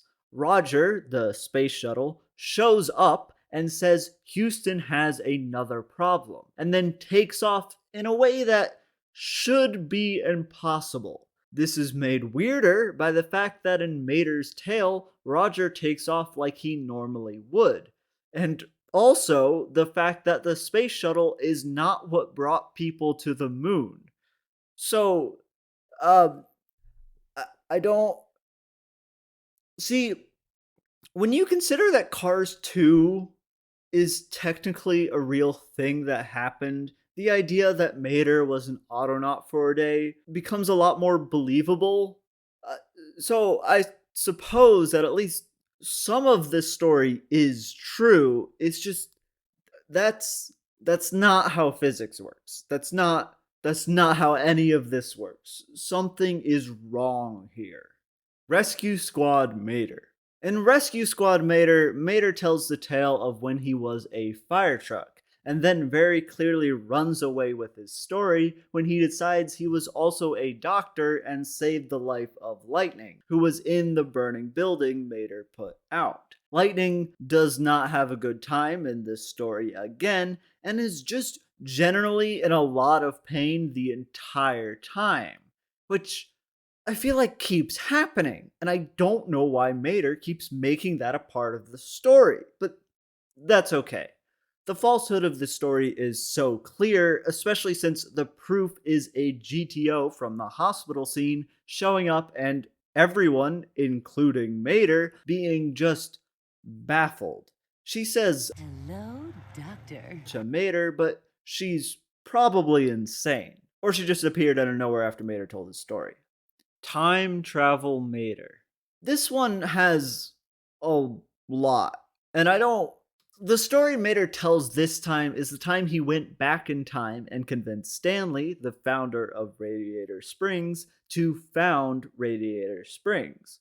This is pretty normal until we get to the generic scene in the middle of the tale where Lightning interrupts and says there's no way that happened. And usually Mater goes, "Don't you remember? You were there too." But this time, a second Mater just shows up and brings Lightning to the past. Now, if that was it, I would say it's just part of the story, especially since after the story, Lightning says there's no way that happened. So clearly, at the very least, that timeline's version of Lightning didn't time travel. But then again, Mater's story clearly shows that there's multiple timelines, because there's one where Radiator Springs didn't exist. So maybe he just took Lightning from a different timeline? And then we get to the proof.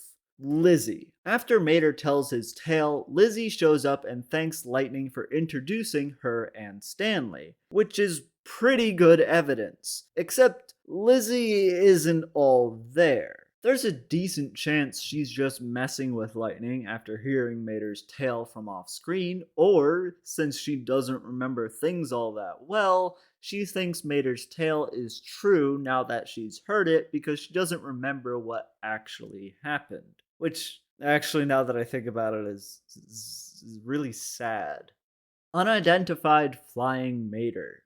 Of course, Lizzie isn't the only resident of Radiator Springs that can corroborate some of Mater's stories. In UFM, Mater tells the story of the time he found an alien, and subsequently learned to fly.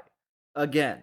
According to the story, Fillmore saw them fly around Radiator Springs, and then after the story, the proof is that Mater can fly.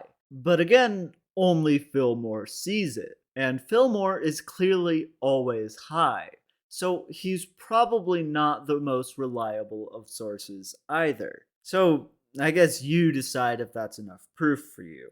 Lightning's participation in this story is barely relevant. He shows up while Mater and the UFO are escaping the government, because of course they're escaping the government, and drives into a bunch of cactuses while the other two are flying.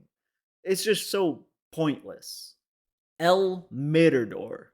And here's where we start fearing for Lightning's life.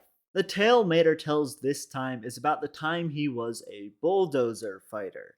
As usual, Lightning shows up in the tale, and as usual, he doesn't have the best time. But, usually he makes it out fine once the tale's over. This time, the tale just ends with Lightning being chased by bulldozers. And when Lightning in the real world says that didn't happen, Mater goes, Try telling that to them there bulldozers. And suddenly they're surrounded by bulldozers. And the short also ends with Lightning being chased by bulldozers. Now, admittedly, in this world, at least according to Mater, bulldozers get angry just at the sight of red, and considering Lightning is all red, that's going to cause issues. But considering the bulldozers were behind the fence before the story, and Mater seems unperturbed at his friend being in grave danger, somehow I feel like this is Mater's fault. Actually, hang on. Mater never seems worried about Lightning's life in these tales, and Lightning is generally not doing well. Why does Mater keep telling these tales where Lightning, his best friend, is just not having a good time, and Mater doesn't care? Is it because Lightning doesn't believe these tales? I feel like it's because Lightning doesn't believe these tales. Mater the Greater. In Mater the Greater, Lightning dies. Mater tells the tale of the time he was a stunt driver, and when Lightning joined him, clearly not of his own volition, he died. And then when the tale is over, Mater's stunt crew look at the Lightning Mater was telling the tale to with the remorse of looking at a dead man. Lightning McQueen is dead. Conclusion.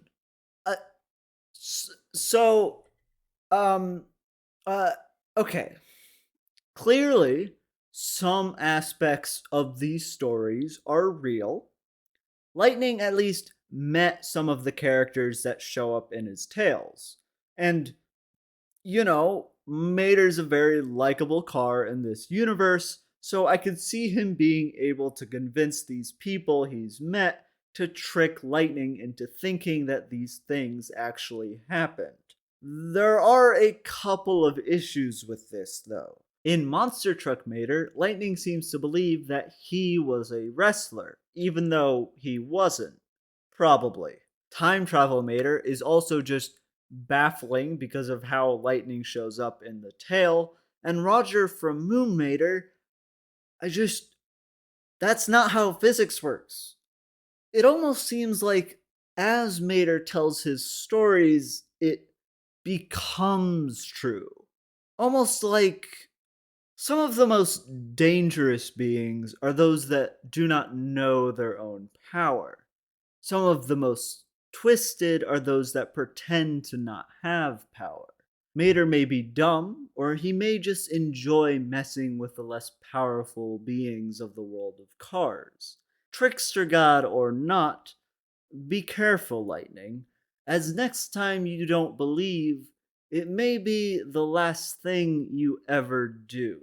Cars on the Road, released in September of 2022, is the latest series of shorts that take place in the world of Cars. It follows Tow Mater and Lightning McQueen as they take a road trip to get to Mater's sister's wedding. And along the way, they have a bunch of silly adventures. It is the most insane piece of Cars media I've ever seen, but that's not what I want to talk about with this video. Instead, I want to explore the pseudo-character study that seems to be going on with Mater and Lightning as they go on this road trip, because I find it pretty interesting, but also, it makes me a little angry. We'll start with Lightning. The focus from Lightning's side of things seems to be about fear. It doesn't really do anything with it, but Lightning is generally scared a lot. Specifically in 3 episodes. In Lights Out, he's hounded by ghosts, and the only reason he's not scared of them by the end of the episode is because he doesn't think it was real. It was, and he should still be scared. In The Legend, he's scared because he's alone in the middle of a dark forest where there's apparently a monster, the car's equivalent of Bigfoot. And then he sees it chasing him, which is frankly terrifying. Turns out it was just a monster truck, not a monster, so that's fine, I guess. Then, in Showtime, it's revealed that Lightning is afraid of clowns, and frankly, some of the shots in that episode might make some of the kids watching follow suit. This is not resolved. So what's this about? Clearly, fear is a theme for Lightning, at least in the first half of the series, but also none of it amounts to anything. Instead, it seems to be more just used as a comedic bit, which is kinda disappointing, especially since what they do with Mater has a bit more heft. Mater's side of things seems to focus more on his insecurities. In the episode Trucks, Mater expresses his desire to be a real truck, not realizing he is a real truck, as the trucks at the truck stop the pair stop at are sure to reveal to him. In Song. In Salt Fever, Mater tries to be a land speed racer because he wants to be able to go faster than Lightning. This almost kills him, but he does manage to go faster than Lightning ever will, and seems ecstatic about it. And this isn't the only time it's mentioned that Mater feels inadequate compared to Lightning. In the episode B Movie, Mater tells Lightning, You're good at everything. You gotta leave a few leftovers for the rest of us. but that's just incorrect. In the context of B Movie, the skill is acting. Lightning is terrible at acting, though he expected to be good at it. After all, he's famous and relatively quick-witted, so it makes sense that he would at least have some acting skills. But he can't even do one line right. It's actually pretty impressive. Meanwhile, Mater is apparently just the best at acting. He's so good that the directors keep on giving him bigger and bigger roles and more creative control. This feels like a terrible idea, even if it wasn't Mater, and it clearly is, as the movie is never even made, but my issue isn't that. It's more that Mater acts like this is one of his very few skills, while I would argue that Mater is as good at as much as, if not more than Lightning. Mater is extremely charismatic, able to make friends with just about anyone in a very little amount of time, and is great at acting. And, if we consider Cars 2 canon, was an actual spy that stopped an evil plot no one else was able to figure out, and can do all sorts of other nonsense according to the last episode of Cars on the Road. Meanwhile, Lightning is relatively quick-witted, whether that be in coming up with plans or things to say, and can go really fast. His main skill is speed, which, if Cars 3 is any indication, seems to be lessening. He's even pretty pathetic compared to other racers like Cruz Ramirez, Lightning's protege in Cars 3, who shows up in Getting Hitched, the last episode of the series, to reveal that on her off-season, she started a racing school, formed a nonprofit that provides snow tires for the lightly treaded, is learning French, and became a certified referee. So clearly Lightning isn't exactly anything special, but that doesn't stop Mater from claiming Lightning is some perfect specimen. Now, in the context of the series, this makes sense, as Mater's insecurities could easily be making him think the people around him, especially his best friend, are these perfectly put together people. In situations like that, it's easy to forget your own accomplishments and skills and only see the skills of your friends and see that you don't have those skills. So in that sense, it makes sense what Mater is doing. However, there is another option. Mater is just a manipulative bastard. Hear me out. Those of you that have watched my other World of Cars videos know that I hate Mater. Probably more than I should. In my video about Cars 2, I brought up how I thought Mater and Lightning's friendship wasn't the best. Now, to be fair, friendships are complicated, and someone looking at someone from the outside can easily misinterpret it, especially if they have some biases towards one of the people in the friendship. However, our adventure starts when Mater tells Lightning that he's going to his sister's wedding, and Lightning suggests that he go with him. Lightning thinks it would be fun to take Mac, Lightning's chauffeur, to the wedding and just chill with Mater on the ride up there. Mater likes the idea of Lightning joining him, but immediately decides that they're doing it road trip style. No Mac, just the two of them driving across the country. Not a bad idea if everyone wants to do that, but there is a bit of an issue. Lightning doesn't seem to have a choice. Mater has decided this, and Lightning just has to go along with it. But Lightning takes it in stride because, hey, Mater's his friend, and maybe it'll be fun. The same could not be said about Mater when Lightning wants to do anything, like visit a dino park, something Lightning happens to be very passionate about. Mater hates this idea, and he voices his opinion about it, and is so uninterested he falls asleep while a tour guide talks about dinosaurs. This is after Mater had planned the last 3 things they did on the trip, and, considering what we see in the movies, Mater is always the one planning the adventures they go on. This is even clearer when Mater decides that Lightning gets to pick 3 out of the first 15 stops on the road trip back. And listen, like I said, friendships are complicated. Sometimes it just happens that in general, one person is the one planning everything in the friendship. This isn't necessarily a bad thing. And it's not necessary that your friends are always interested in the same things you are, and vice versa. That would make it pretty difficult to have any friends, and make friendships kind of boring too. And, in Mater's defense, while he does not want to go to the dinosaur park, he does, and he even listens to Lightning ramble about dinosaurs a little bit. So Mater isn't a completely terrible person here, and I'll admit it may just be my bias against him causing me to think he's not a good friend. So instead, let's look at the end of the series again. It's the end of the road trip. They're finally at Mater's sister's wedding, and Lightning is exhausted. He was planning on a nice trip in Mac, and instead he got hounded by ghosts, saw his best friend almost die, got dragged into a Bigfoot hunt, got freaked out by clowns, and almost ended up in the middle of a war of crazy tourists that had gone full Mad Max. So he's excited to not do any of that on the way back, and instead just fly back. I would too, considering. Mater, of course, does not like that idea, but doesn't actually tell Lightning that, because communication is hard, and that's fair, and instead just looks sad, which Lightning obviously doesn't notice because he's too wrapped up in the idea of having a relaxing trip back. This doesn't happen. And instead, Mater's speech at the wedding about you only having one finite life and the importance of spending it with the people you care about convinces Lightning that he should be happy to go on another road trip back with Mater, just so he can have more time and adventures with Mater. This is nonsense. Maybe.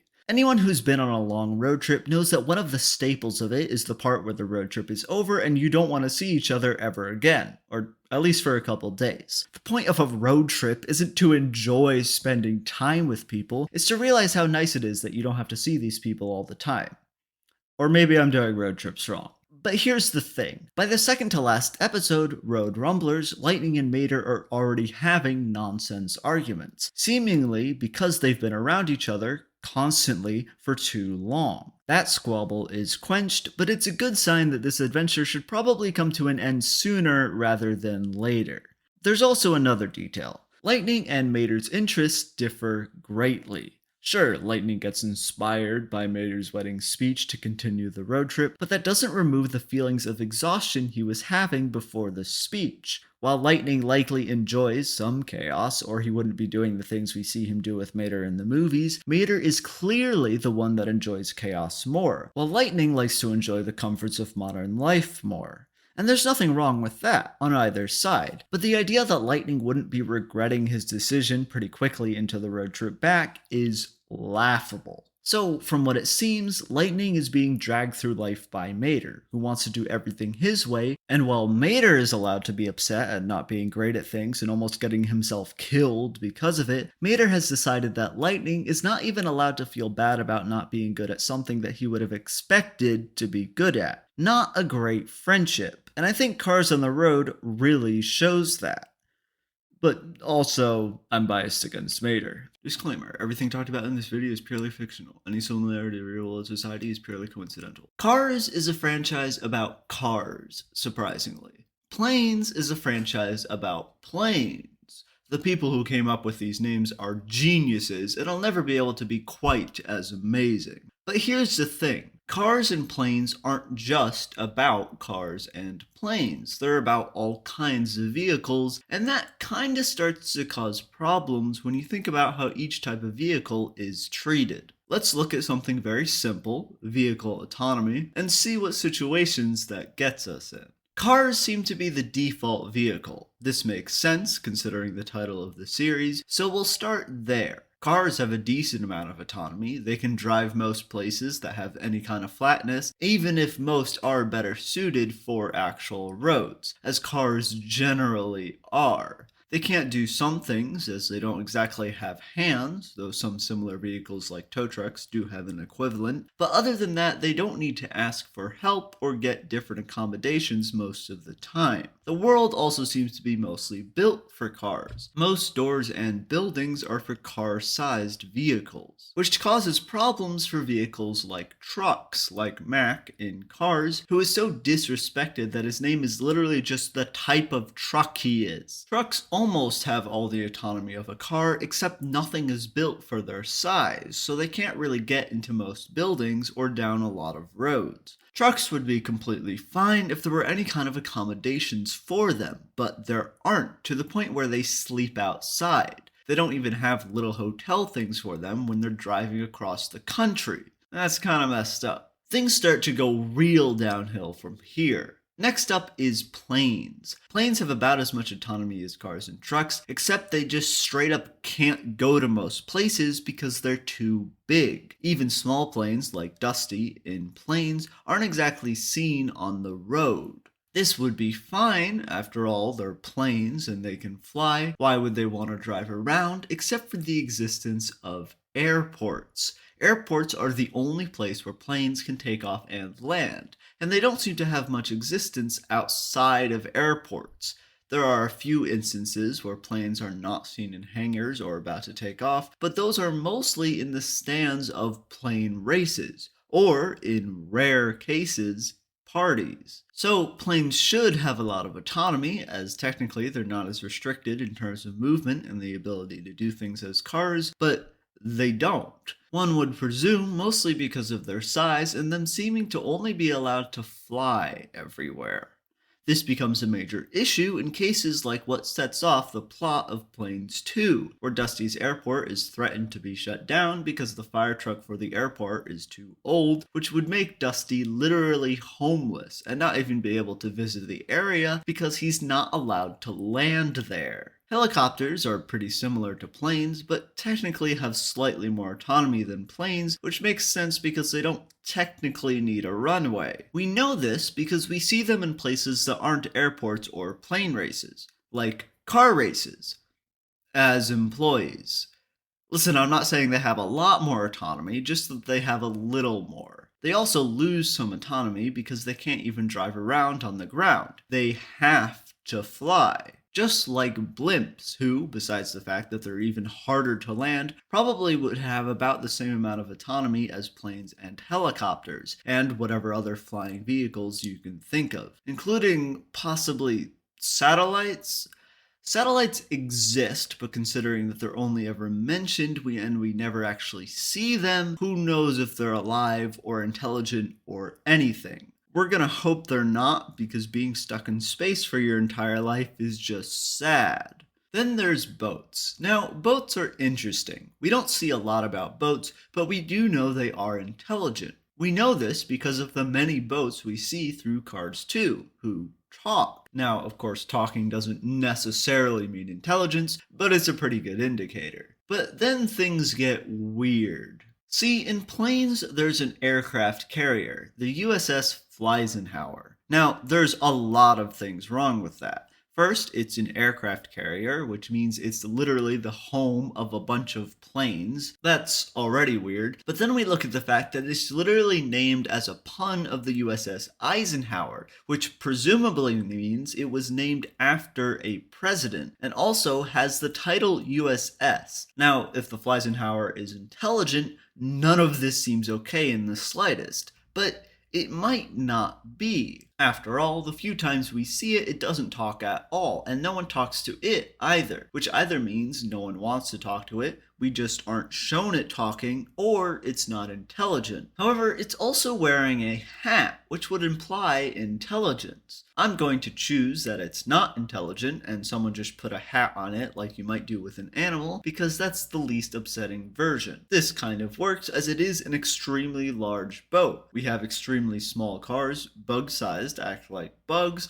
so it does kind of make sense for an extremely large boat to be just an animal equivalent type thing. But back to the autonomy. Now, we don't see a whole lot of boats because there needs to be water for them, and there's not a whole lot of water in the Worlds of Cars movies, which is fine. That means that while boats don't really have a whole lot of autonomy on land, they have a whole lot where they'll be all the time, on the water.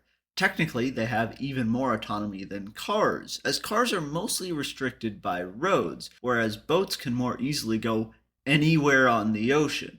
Boats could absolutely have a thriving society on the ocean that we just don't see because the movies aren't about them. So, as far as we know, boats are doing just fine.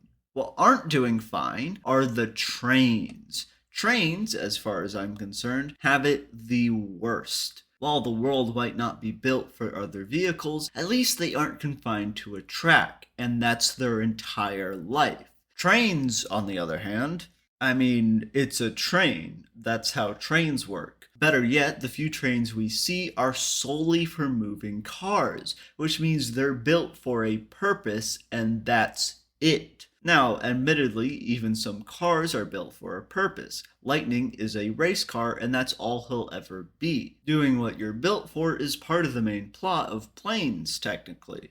And some vehicles, like cargo planes and Mac from Cars, have the same exact problem of transport too, so it's not too bad. It's just that cars and planes can actually go places, at least a little bit, while trains can only follow their track, and that's it. Now, you may think, well, maybe they're not an intelligent species of vehicle, but nope. We get a very clear scene of one talking to a car inside him, and that's our best way of figuring out whether vehicles are human or animal equivalent. So we actually just have intelligent vehicles that are pretty much just stuck doing the same paths over and over again with no one around them most of the time, except for the vehicles inside them. That is extremely upsetting. And then we get to our final type of vehicle. They're the most autonomous vehicle out there. While some other cars, like Mater with his hook and Luigi with his antenna, have hand-arm equivalents, only one species consistently seems to have anything that could be considered real hands. Technically, the most powerful beings in the world of cars. You might not like it, but this is peak performance. That's right, the forklifts are the only beings that can seemingly do it all, because, as we were taught when we were young, being able to grab things is important. So, the forklifts have the most ability to do things, but surprisingly, they don't seem to have the most power socially. Instead, forklifts just end up doing a lot of work. They replace your tires, they serve your food, they control the Fleisenhauer. They are the ones with hand-type things, so they need to do everything you need hands for, which is a lot in a society that pretty much acts similar to ours. And you never see them in a situation where they're not doing work. Guido, our main forklift, has at least 2 different jobs. One where he's a tire guy and one where he's a bartender. He's just working all the time. Instead of forklifts, most vehicles in power, or VIPs if you will, are cars. Vehicles like the Queen, the Pope, and rich CEOs are all cars. Even in the Planes movies, which are all about planes, the VIPs are almost all cars. The only non-car VIPs we see are in the military, with Skipper, who was in charge of a squadron of other planes, and the forklift captain of the USS Fleisenhauer, who seems to be in charge of a bunch of other forklifts and planes. So, besides the fact that these VIPs aren't exactly super high ranking, they're also only in charge of forklifts and planes. The only hint at a non-car with a lot of power is the fact that the USS Fleisenhauer is called the USS Fleisenhauer, which implies, based on the fact that it's a bad pun, that the 34th president of the US was a plane. Quick side note, there's a character called Boat Reynolds who I only remembered while editing. He's a famous actor and has to be pulled around by another car to actually get anywhere on land, which points to a few things. Partially the fact that Boat, which by the way is a terrible in-universe name, is integrated into the car's world, potentially points to the fact that boats don't actually have a thriving ocean society, which makes sense because that sounds like a lot of work, and instead are usually just at ports like how we see them. But also the fact that Boat Reynolds can get pulled around shows that those that are rich and famous can figure out some way to integrate into the car society, but it's not exactly like that's a viable solution for most boats or other vehicles that have that issue. So what does all this mean? Well, something about society, I'd assume. You can figure it out. I don't feel qualified to talk about society, and we're dangerously close to talking about real-life society, so instead, we're just going to stop. For a children's franchise about racing, the world of Cars has a surprisingly high death count. Mostly in Cars 2, with both the villains and heroes blowing people up left and right, but also in some of the other movies, like Planes, where a troop of military planes gets shot out of the sky during World War II, and mostly all die. And it's not gruesome deaths, well, mostly, but it's still a lot. But what's more interesting is a large number of not deaths in the series. These cars got their engines blown up and seem fine. This guy's engine was so busted he can't drive. This guy looks like this and is still somehow talking with words that aren't just ow over and over again. Dusty from the Planes movies almost dies in both movies. In one, he sinks into the ocean and comes out looking like this, and in the other, his gearbox fails because he's been pushing it far too hard for far too long. Now, in the real world, a vehicle can just have all its pieces replaced, and while you may have a Ship of Theseus situation, by the end, you can have a working machine. But the world of Cars is not the real world, and these are living creatures. So the question becomes, what kills a car? One thing to note is that cars have lungs. While we don't see anyone die from lack of air, Mater gets gassed and Finn McMissile has to wear a mask to go underwater. So there might be a good chance that cars need oxygen, or some equivalent, to live. However, Dusty didn't die in Planes 1. Remember, he sank below the waves, and who knows how long he was under the water.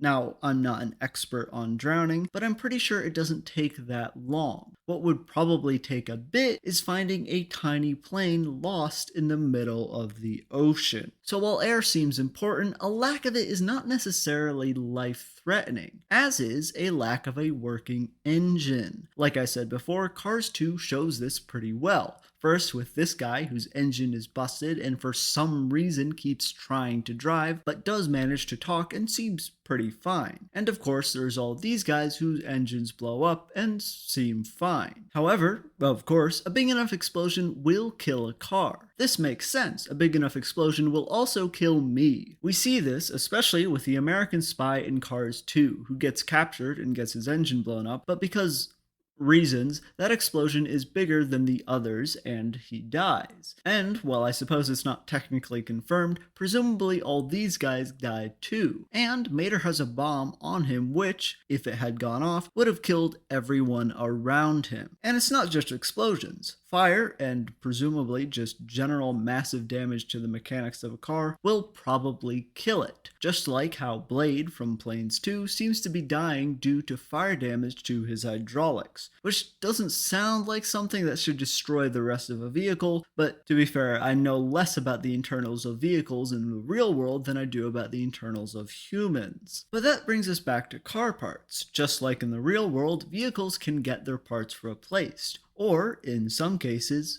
fixed. And in some cases, like Blade, and technically also Dusty in Planes 2, it seems that for the vehicle to live, those parts need to be replaced or fixed. Weirdly, however, this isn't always the case. In Planes 1, Dusty doesn't die, though without getting a lot of parts replaced, including his face, he never would have been able to fly again. And, like I mentioned previously, even not having a working engine doesn't seem to kill you most of the time. So, in my mind at least, there seems to be some inconsistencies in car parts and death in the world of cars. But there's also another thing to bring up here: where car parts come from. See, both Planes 2 and Cars 2 deal a lot in vehicle parts and the lack of manufacturing for some of those parts.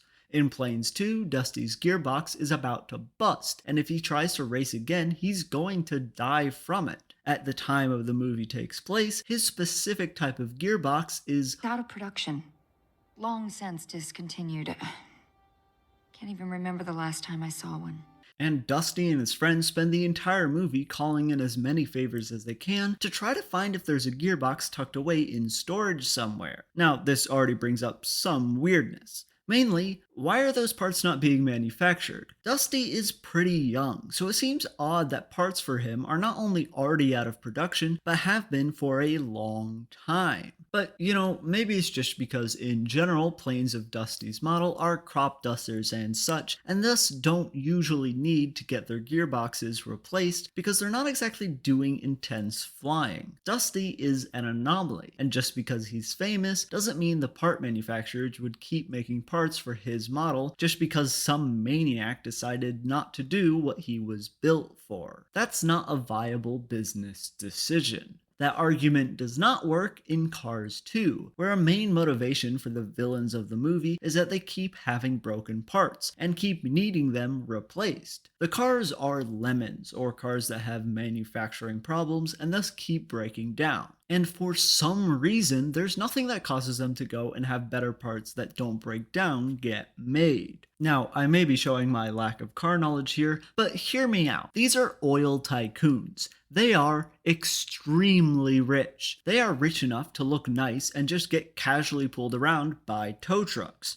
So why, if car parts are made like they are in the real world, where there are companies in the private sector that make parts, why are there no manufacturers that create these parts? It would seem like a sound investment considering there are clearly a lot of very rich people that would most likely want to be actually able to consistently drive. And even if someone didn't come up with that idea from outside the lemon community, somebody inside probably would have and invested their own money into making that happen. Even if the government runs part manufacturing, why haven't the oil tycoons just paid the government to make it happen? Show me a US government that doesn't support saving the lives of one of the richest lobbies in the country, and I'll show you a liar. Even Fillmore, who admittedly probably isn't the best car to get good information from, says oil companies have a grip on the government. So I'm considering that canon. So this all begs the question, who decides what car parts are made and which ones aren't? Because, as we see with Dusty, whoever decides that is, in part, deciding who lives and who dies.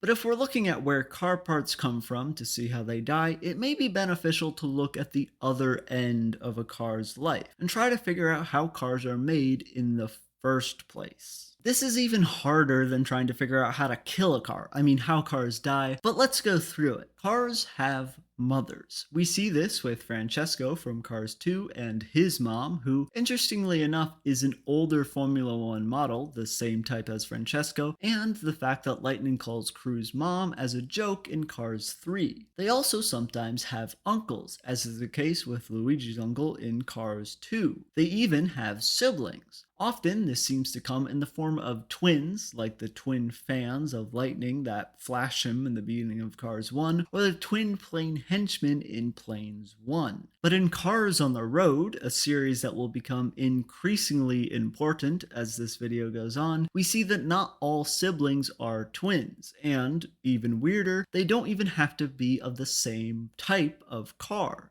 Tow Mater is a tow truck, and his sister, Mato Mater, is very much not. So that's weird. Also, from what I remember, there doesn't seem to be a single mention of a father in the entire series. Now, that doesn't necessarily mean that dads don't exist. After all, romantic relationships exist, and as Lightning in Cars 1 and plenty of the characters in Planes 1 prove, cars can get horny. So there's gotta be a reason for that, right? Well, see, while cars can get horny and a scene in Planes implies that sex exists, that doesn't necessarily mean that's how little cars are made. See, the terminology for the beginning of a vehicle's life flips between born and built during the franchise, and while they could mean the same thing, whatever that means, the term built doesn't seem to imply sexual reproduction. So let's try this from a different angle. Instead of talking about where cars come from in an individual sense, let's look at where cars come from in a societal sense. See, there's a bit of an issue when we start to look at old cars and such. The model of cars in the world of Cars runs pretty parallel to the real world when it comes to the age of the car. Younger cars like Cruz Ramirez look modern. Lightning and that range look early 2000s. Even older vehicles like Doc Brown and his racing buddies are yet an older model. And the oldest car we see, Lizzie, is an early 1900s model car. And, importantly, cars do not change model as they age. They've always been that model, as we see in the episode of Mater's Tall Tales, Time Travel Mater. Now, this is good and all, and makes sense in the sense that the living cars of a certain age are the equivalent real-world model. But there comes a problem with that. See, cars in the real world haven't been around that long. In fact, they've only really been around for about 150 years. Meanwhile, society has been around for a few thousand, and humans have been around even longer. And considering society in the world of cars is very similar to real-world society, it follows that car society has existed for the same amount of time. Which, of course, brings us to the question, since the world of cars seems to follow the real-world timeline, what did cars look like before there were cars in the real world? Things get potentially better when you consider things like trains. Trains came before cars, almost 200 years before, which is a decent portion before, but not enough to make a dent in the grand timeline of society. Also, trains can't go everywhere, only on a track, which makes things weird. Now, potentially we have an answer to this in the Statue of Liberty, which was built in the real world in the 1880s. However, in the world of cars, it's a forklift, which were invented in the 1910s in the real world, 3 decades after the Statue of Liberty would have been built. So, that implies that while cars probably didn't exist in the world of cars before they were invented in the real world, it seems forklifts did. And considering that's a modern looking forklift and we never see any example of an old-fashioned forklift, it's likely that they always looked like that, which does remove the issue we were having with the cars. Even better, forklifts are one of the few species that seem to have some sort of hand equivalent, which is kind of necessary for building everything we see. Now, unfortunately, because they are modern looking forklifts, and especially since we never see them walk, they most likely need to have some sort of engine to be able to drive everywhere. And in the real world, engines were only invented in the 1800s. So the question becomes, what did vehicles look like when they probably didn't have engines? Now, luckily, we actually have some sort of answer to this in the form of Cars 2. Specifically, the credits of Cars 2, where Lightning and Mater go visit a bunch of sites around the world, including the Terracotta Army, or should I say Terracarta Army, which were built around 210 BC, which, in case you didn't know, is about 2,000 years before the engine was invented. And, as an added bonus, we also have something-ish from around 2500 BC, the Sphinx. And what do the Terracotta Army look like? Pickup trucks. They look like pickup trucks. Sure, they might look wooden, I guess, but they mostly just look like pickup trucks that are maybe a few decades old. They even have hoods where an engine would presumably be underneath. So maybe things will get better if we go back even further to the dinosaurs. In an episode of Cars on the Road, Mater and Lightning go to a dino park, and there we see a video that shows a dinosaur not seeming to drive, but just kind of use their wheels as legs. And indeed, when we look at what are either recreations of dinosaur skeletons or the actual fossilized version of them, we see there isn't exactly room for an engine anyway, which most likely means that ancient vehicles used to not have engines and just drag themselves around, which is a nice thing to confirm. Unfortunately, looking at the dinosaur skeletons causes other issues, because they look like this, and that is not old enough.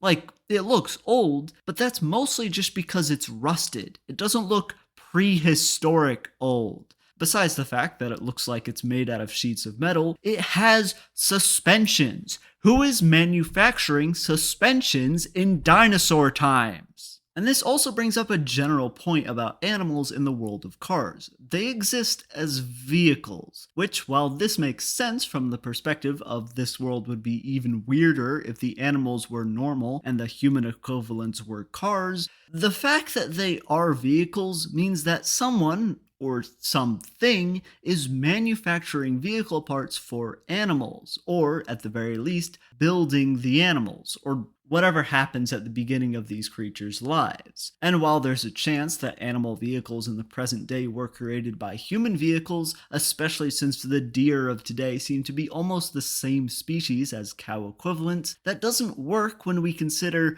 dinosaurs, which existed before the human cars ever did. And presumably even longer before human cars would have had the technology to make vehicles. So, again, I must ask, where are these dinosaurs coming from, and why do they have suspensions? Things get even weirder, again, in Cars 2, where it's revealed that, turns out, current day cars run off of oil made from dead dinosaurs, just like they do in the real world. Thing is, in the real world, the oil comes from all sorts of ancient biology, like dinosaurs. Which brings us to another question, and that's, what even are cars in the world of cars? Now, at first glance, the answer to this is obvious. Cars are cyborgs. They've got the machine part and the biological part. Cars on the Road even shows that they have brains, as the zombies in a movie Lightning and Mater are a part of have brains coming out of their tops. And Planes 2 shows that cars sometimes need glasses, which most likely means eyes can go bad. Though I guess it is possible that they just sometimes get manufactured poorly, but I don't like the idea of eyes being manufactured. And I was feeling pretty good about cyborg cars until I saw this. This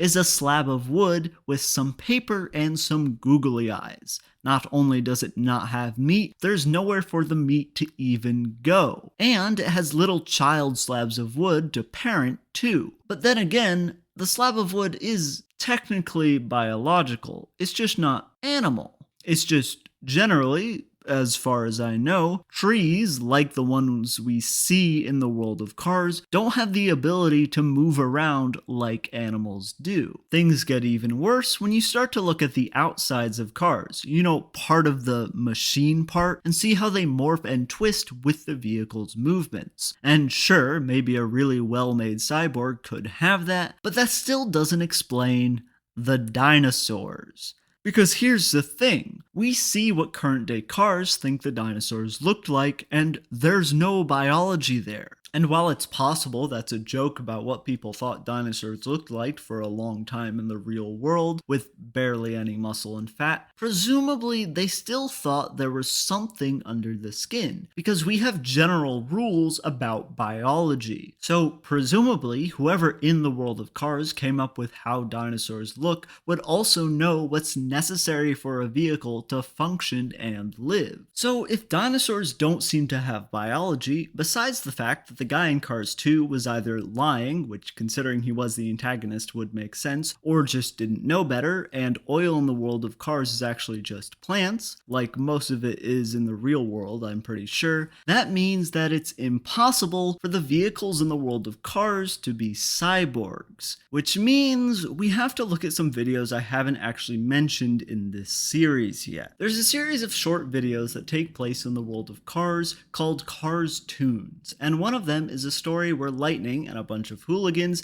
take the wrong track and get horribly lost in some unpleasant areas around Radiator Springs, while Mater and the residents of Radiator Springs have a nice drive down the actual track and see some of the better sights around the area. Because every time Mater and Lightning are in a short story together, Lightning has the worst time of it because Mater, well, we'll get to that. There's technically more context to the story, but the important thing is that Mater and the residents of Radiator Springs go to a cave called Taillight Cave, where there's a bunch of stalactite and stalagmite looking rocks that shine like taillights. And while that could be odd, there are bioluminescent rocks in the real world, so it's not unreasonable. What is a lot more unreasonable is the parallel cave that Lightning and the hooligans end up in, the Tailpipe Cave, which just has genuine tailpipes in the floor and ceilings of the cave. They're not rocks that look like tailpipes, they are tailpipes, and they even exhaust on everyone in the cave, which means not only are they tailpipes, they're working tailpipes. This, in our world, makes no sense. However, there's been an interesting evolution of our understanding of aliens recently. In the past, aliens have mostly been considered as humanoid, little gray men, humans but with pointy ears. This makes sense and matched with our understanding of intelligent life. Even when aliens started to look more different, it was often just taking parts from Earth animals and mushing them together, and even then, they were usually pretty humanoid. Only recently have we begun to explore the idea of intelligent aliens whose biology is so far from ours and that which we know that it forces us to completely change how we understand intelligent life, and indeed life in general. And at least in those circumstances, we have some baseline for what we know about biology currently. We have some understanding of the laws of our universe. The world of Cars is not our universe. There are no humans. There are no cars that humans get into. There are only cars with a capital C. The biology of Cars doesn't need to match anything we have because it has nothing to do with what we have. Life in the world of Cars isn't just things that we would expect life to be in, like plants and animals. It's in the ground. Literally growing from the ground if this scene is to be believed. It's in the metal. The idea of replacing parts in a car would probably best be understood as getting an organ transplant, but it's different. They don't have to worry about those pesky white blood cells and other things that might make the transplant cause issues, but it doesn't make it any less of an organ for the user. It's just that in the world of cars, organ transplants are as common as getting a haircut. So that's what cars are. They're living metal and they come from the ground. Or, I guess in some cases, and this is mostly just a guess, they grow on trees. This partially explains things like why a helicopter would be working out, and how apparently this character used to weigh less. And, importantly, why dinosaurs are able to look as they do, but still have the biology to become oil. But more importantly, if that's the case, that means there isn't really any sexual reproduction, or, interestingly enough, asexual reproduction, which means at any time there's parents, those parents are through some form of adoption, which explains things like Mato and Toe being siblings. You don't have to be part of the same vehicle model to be part of the same family because you're all just adopted anyways. And potentially, vehicles are more likely to adopt an updated version of their model, like is the case with Francesco and his mother, but it's not necessary. So, why are vehicles attracted to each other? Well, it's probably to do with getting a couple together so they can raise a child as a couple, but there's another potential reason. But to get to that reason, we're gonna have to look a little bit deeper at cars on the road. As we've already discussed, Cars on the Road has a lot of bits of lore, like the dinosaurs and the brains and Mater and Mato not being the same model of vehicle, and also being very rich, but technically that doesn't factor into anything. But it also provides some information about death, including that ghosts exist. Somehow, that doesn't factor into much of my theories, but what does is the physical incarnation of death, who is a real being in this universe. Mater meets her when, fittingly, he almost dies because he was trying to be a speed racer, and it starts to look like the speed is about to tear him apart. However, Mater doesn't die, even though Death tells him he's supposed to, and instead he tricks Death into closing her eyes. How about we match wits? Close your eyes. How many tires am I holding up? Well, it can't be more than 4 or 6. Huh, hey, where'd you... Hey! And his soul escapes back into his body, and he's fine. Now, this is a lot. First off, you know how we say the eyes are the door to the soul? Well, apparently, in the world of cars, the door to the soul is driver's side. I'm pretty sure this is the only time we see a car door open, though weirdly we do see an implication that these cars lock their doors, which doesn't make any sense, which means I could consider this body horror. Not as much as something we'll talk about later, but still. Secondly, there's a decent argument to be made that this isn't real. Mater is having a near-death experience, so he's just imagining meeting death. And that's fair, but I think it's real for this simple reason. Death is not called Death in this instance. Instead, she's called the Speed Demon. And we're introduced to the phrase Speed Demon when the other speed racers tell Mater, "Watch out for the Speed Demon!" Now, admittedly, I'm not good at context clues, but to me, that doesn't immediately sound like someone talking about death. Instead, it sounds like some maniac speeding around the desert that's gonna crash into you and kill you both. And Mater, who is famously an idiot, probably wouldn't have thought Speed Demon meant death either. So, when Death says that the locals call her the Speed Demon, that is probably a new idea that Mater did not have, which adds legitimacy to the idea that death is indeed real. And you may think I'm just an idiot, but counterpoint, shut up. Thirdly, Mater tricks Death far too easily. Did you see that clip? That's stupid. And she just lets him go too. Not a care in the world. That's not important right now, but just remember that. Fourthly, Death appears as a land speed racer in this episode, but she can clearly change forms as she sees fit, as we see a statue of Death in the episode with all the ghost cars. Fifth, and most importantly, we actually have a very simple answer now to how cars die. Death decides it. See, when Death and Mater meet, it doesn't exactly look like Mater is dead yet. you can see his body, and it's pretty much still fully intact. And when his soul enters his body again, he's not horribly injured like you would expect from somebody who should have died. In fact, he's completely fine. What this means is that death took Mater's soul out of his body before he died, which means that death is the one that decided that Mater should be dead, instead of her just being someone that leads you to the afterlife. So while, yes, destroyed parts and such make it likely that you'll die, what really decides it is death. And all the mortals in the world of Cars are just victims of death's whims. This could also explain why ghosts exist at all, as death could have decided that they shouldn't actually be dead and didn't bring them to the afterlife, but they didn't have a body to go back into for whatever reason, so they just kind of exist.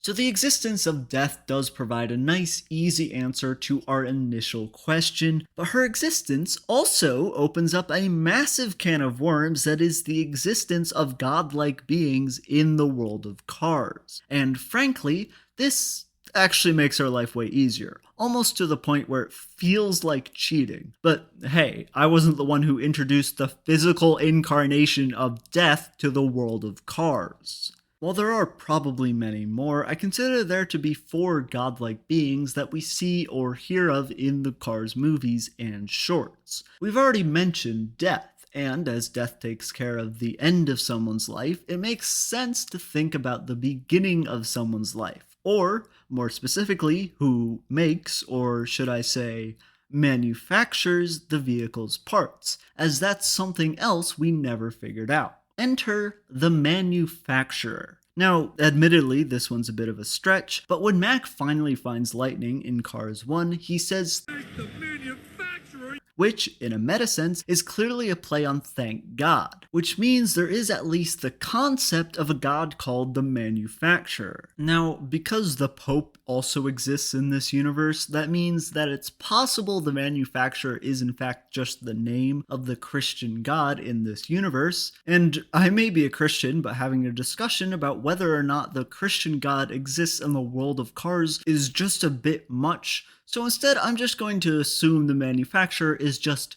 a god, and is real and is the one making the vehicle's parts, which is why the creation, or lack thereof, of the parts seems to be so arbitrary and not controlled by anyone on the planet, because it's a god. He's just kind of doing whatever. But not all the godlike beings care for the mortals. Indeed, some are just monstrosities, lurking in the shadows, abominations even the gods fear, eldritch horrors who will sell you new eyes, but at an unknown price. Beings like this. That is a supernatural being of some sort, masquerading as a shopkeeper who sells headlights, except her headlights are her eyes, which means, though I suppose it doesn't technically look it, she's probably selling eyes. And because her eyes aren't in her windshield, we can see, for the first time, inside the car. And we can see the steering wheel and the seats. What does that mean in this universe? How is that possible? What are you? This is what I meant when I mentioned worse body horror. And then we get to the 4th god, and what I think is another potential reason for why cars are attracted to each other. Because it's not necessary for their continued existence, and it feels like a weird thing for the manufacturer to include. Instead, it sounds like the kind of thing a trickster god would put upon a species. And who would that trickster god be? Well, what a better candidate than somebody who we know tricked death herself. Sir, he was headed in Cars 2, Tow Mater. Hear me out. I've implied that Mater is a trickster god before in my video on Mater's Tall Tales, but I feel I didn't do a very good job in it there, and I do have some other evidence, so we'll see if this convinces you. One of the common aspects of a trickster god is the ability to convince anyone to do anything, and that usually takes a certain amount of charisma. And Mater is unnaturally charismatic.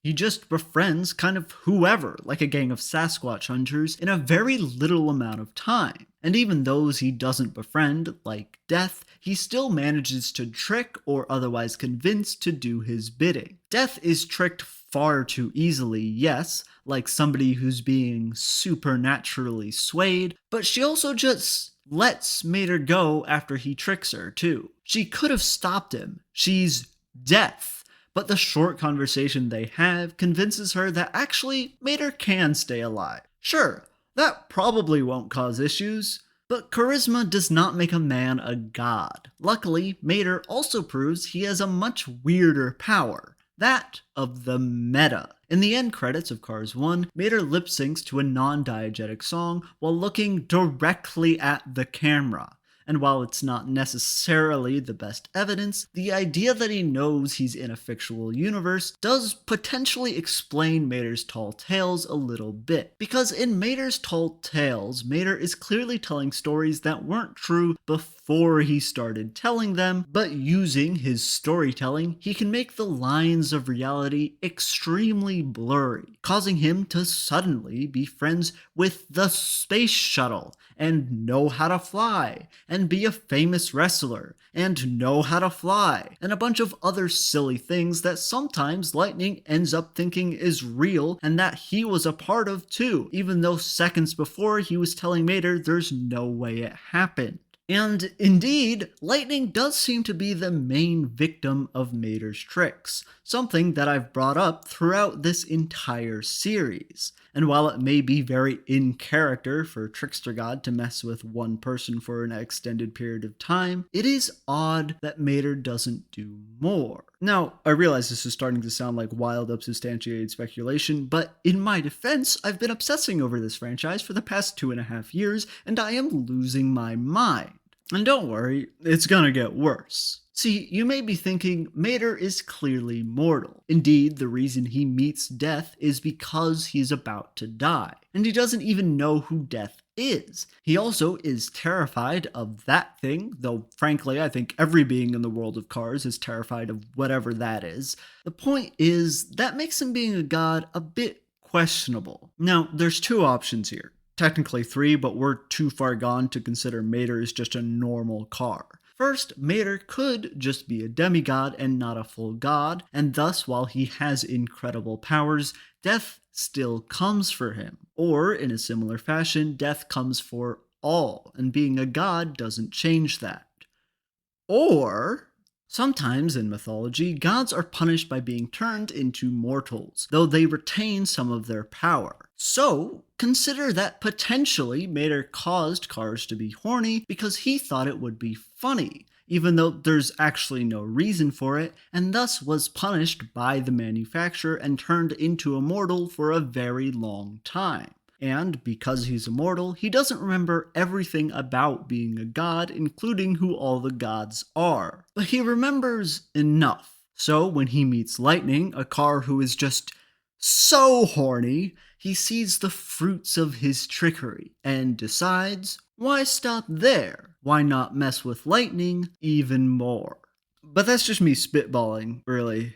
Anyways, I think that covers everything. Cars are organic metal that grow out of the ground, and they and their parts are made by the manufacturer. Death decides who dies, and Mater made everybody horny. The end, I guess. Now somehow there's a lot of stuff I haven't said in the past 9 videos of this series, which you should check out if you haven't yet, because I'll be referencing a lot of it, but most of the things I could talk about, I don't have enough to say that is worth a whole nother video, so instead we have this.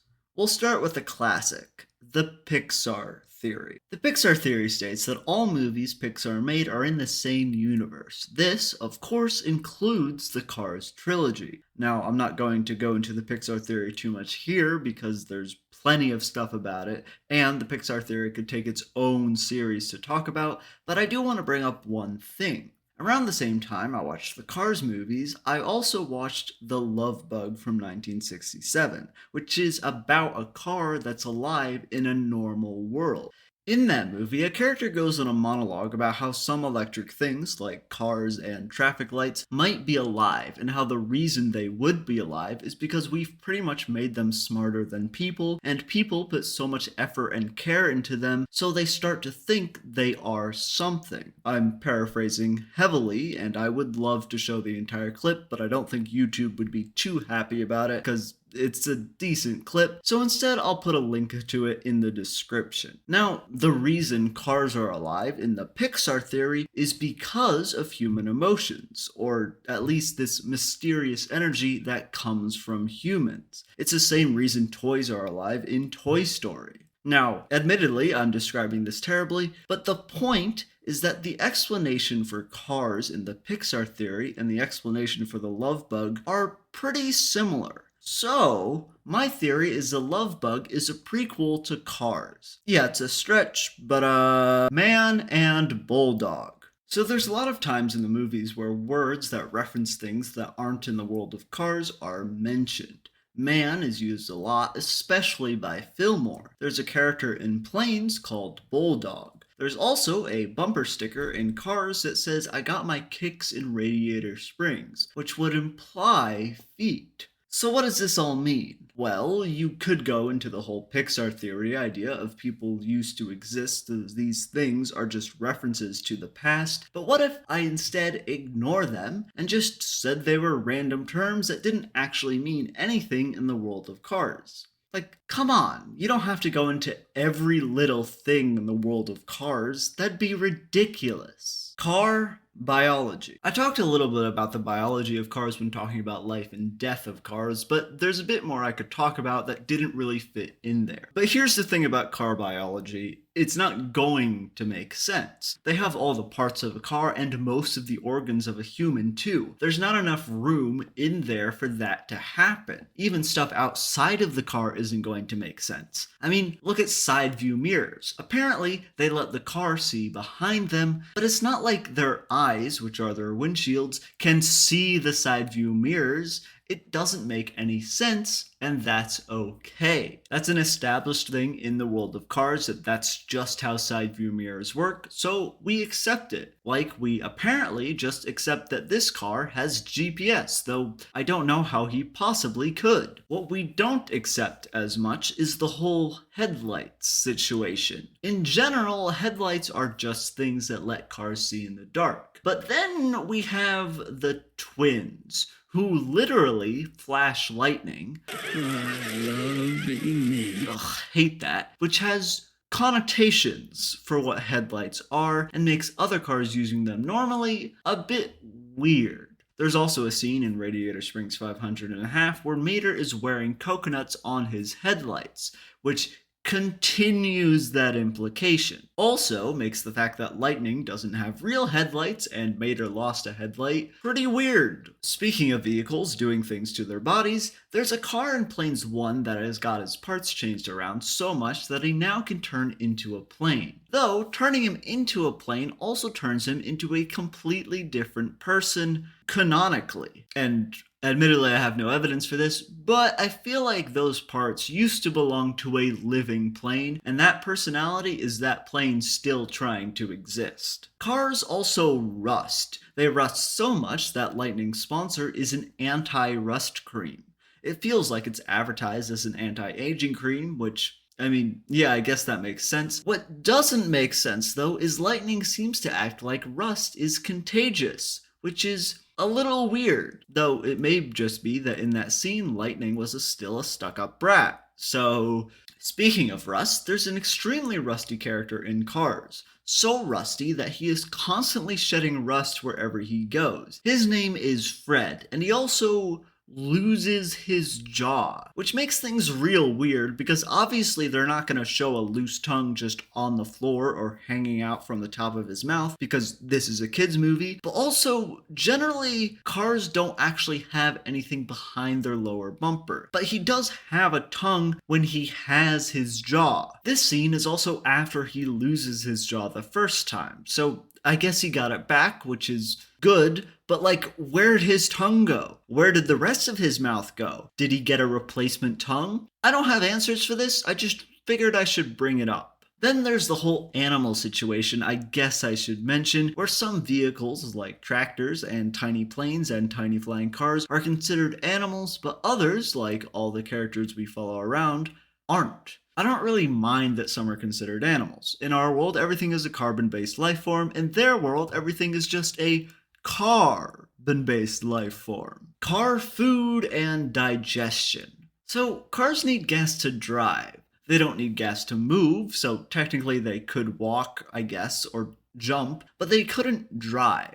This kind of makes sense, as cars in the real world need gas to drive too, and that seems to be the main source of food for cars in the world of cars, as that is usually what we see them drinking, or being fueled like a real car. They do both, which is interesting. However, normal food also exists in the world of cars, like ice cream, pistachios, and wasabi. Now, pistachios and wasabi make sense to exist at least, as plants do exist in the world of cars. Ice cream, on the other hand, doesn't, as cows and other milk-producing animals don't exist. The cow equivalent in the world of cars are tractors. So do tractors produce some kind of milk equivalent? Or is ice cream in the world of cars just plant-based? Who knows? What I do know is that cars have a digestive tract, or something, that causes them to need to use the bathroom sometimes. In Cars 2, Mater uses a bathroom, there's also bathrooms shown in Cars, that has a bidet and everything. And honestly, it's kind of terrifying, and it doesn't make any sense. The reason he goes is because he thinks he's leaking oil, which I guess is the car's equivalent of pissing yourself, which is real cool. Better yet, this is a plot point, because it turns out that he wasn't the one leaking, it was actually a car that was pretending to be electric. And the reason Mater realizes he's not electric is because of this scene, which kind of implies that electric cars don't have a digestive tract. So, do electric cars eat at all? I don't know. Cars generally don't eat in real life. Speaking of pissing oil, which is not a phrase I thought I'd ever say, oil seems to be the only liquid in vehicles, which, like, yeah, but it's a bit weird when oil is the saliva, blood, and piss. Cars also do drugs, whether to get high, like Fillmore always seems to be, or to improve performance. Performance-enhancing drugs, in this case nitro, are literally a plot point in Planes because Dusty is only able to race because one of the planes that beat him in the trials was using nitro, which is illegal. Chug also has used it, and it's passed off as a joke, which feels a little weird. Speaking of nitro, there's a group of cars in the beginning of Cars that I'm pretty sure use nitro, and one of them sneezes a lot, and every time he sneezes, fire comes out of his exhaust pipe and he gets a boost of speed. I don't really understand this, but I am definitely confused. Do child cars exist? There's a few mentions of cars being kids in the world of Cars, like Cruz in Cars 3 talking about growing up, but there's a bit of a problem. They don't seem to have many years to grow up. We don't really get the ages of Cars usually, but the end credits of Cars 2 has Mater's passport, which says he was born in 1957. Now, obviously this is a lie because Mater is a god and clearly much older than that, but it gives us an idea of how ages are supposed to work in this world. And we see Mater when he was pretending to be 9 years old, in the flashback of Cars 1, where we admittedly don't see a lot, but we don't exactly see anything that would imply he's acting like a child. And, as presumably most of the residents of Radiator Springs are also around that age, that seems to imply that if cars do have childhoods, they are much shorter than ours. Car landscapes. There's a scene in Cars where there's tire track clouds, which at first I thought, oh, maybe they're just contrails, but those come from planes, and planes exist like normal in this universe. Well, you know, if you consider them being alive as normal. So, I don't know. Maybe it's the manufacturer driving across the sky.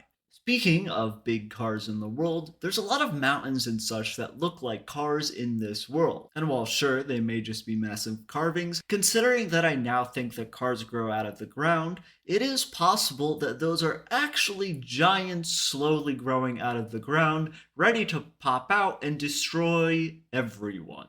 Speaking of cars growing out of the ground, I failed to mention just how terrifying the concept of the tailpipe cave is in my last video. Like, that's if you wandered into a cave and parts of the cave were butts and then they farted on you.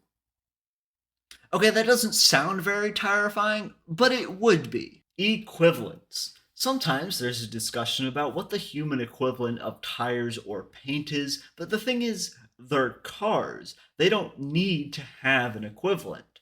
But since you're asking, tires are shoes and paint is body paint. Most cars just don't wear clothes. And I do mean most, because some actually do wear clothes, which makes it all the weirder.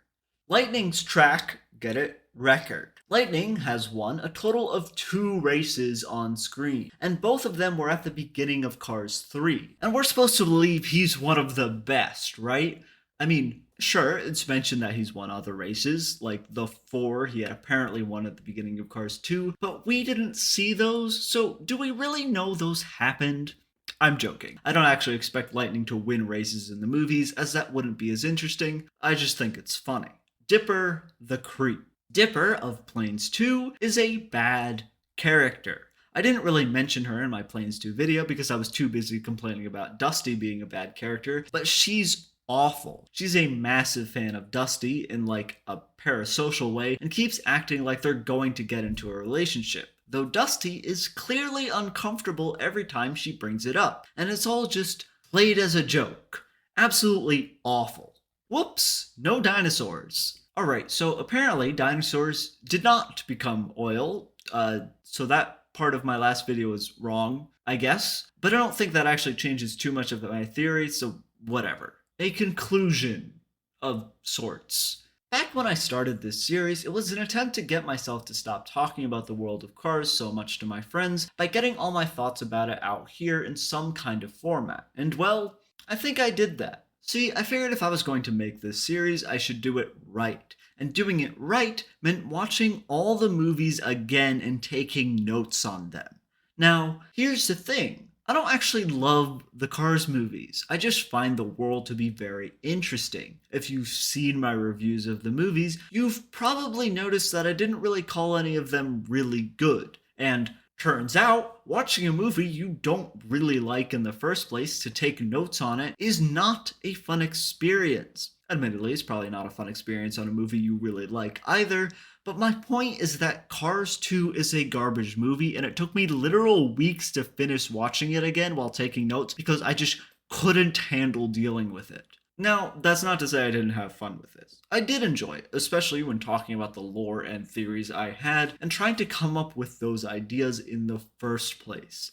But it's been a lot, so after over 2.5 hours of videos, I think I'm done talking about the World of Cars movies, unless new stuff comes out, and having an in-depth look at World of Cars take over this channel. Will I do something like this with a different series? If something interests me, maybe. And that doesn't mean I'm done with an in-depth look at World of Cars either.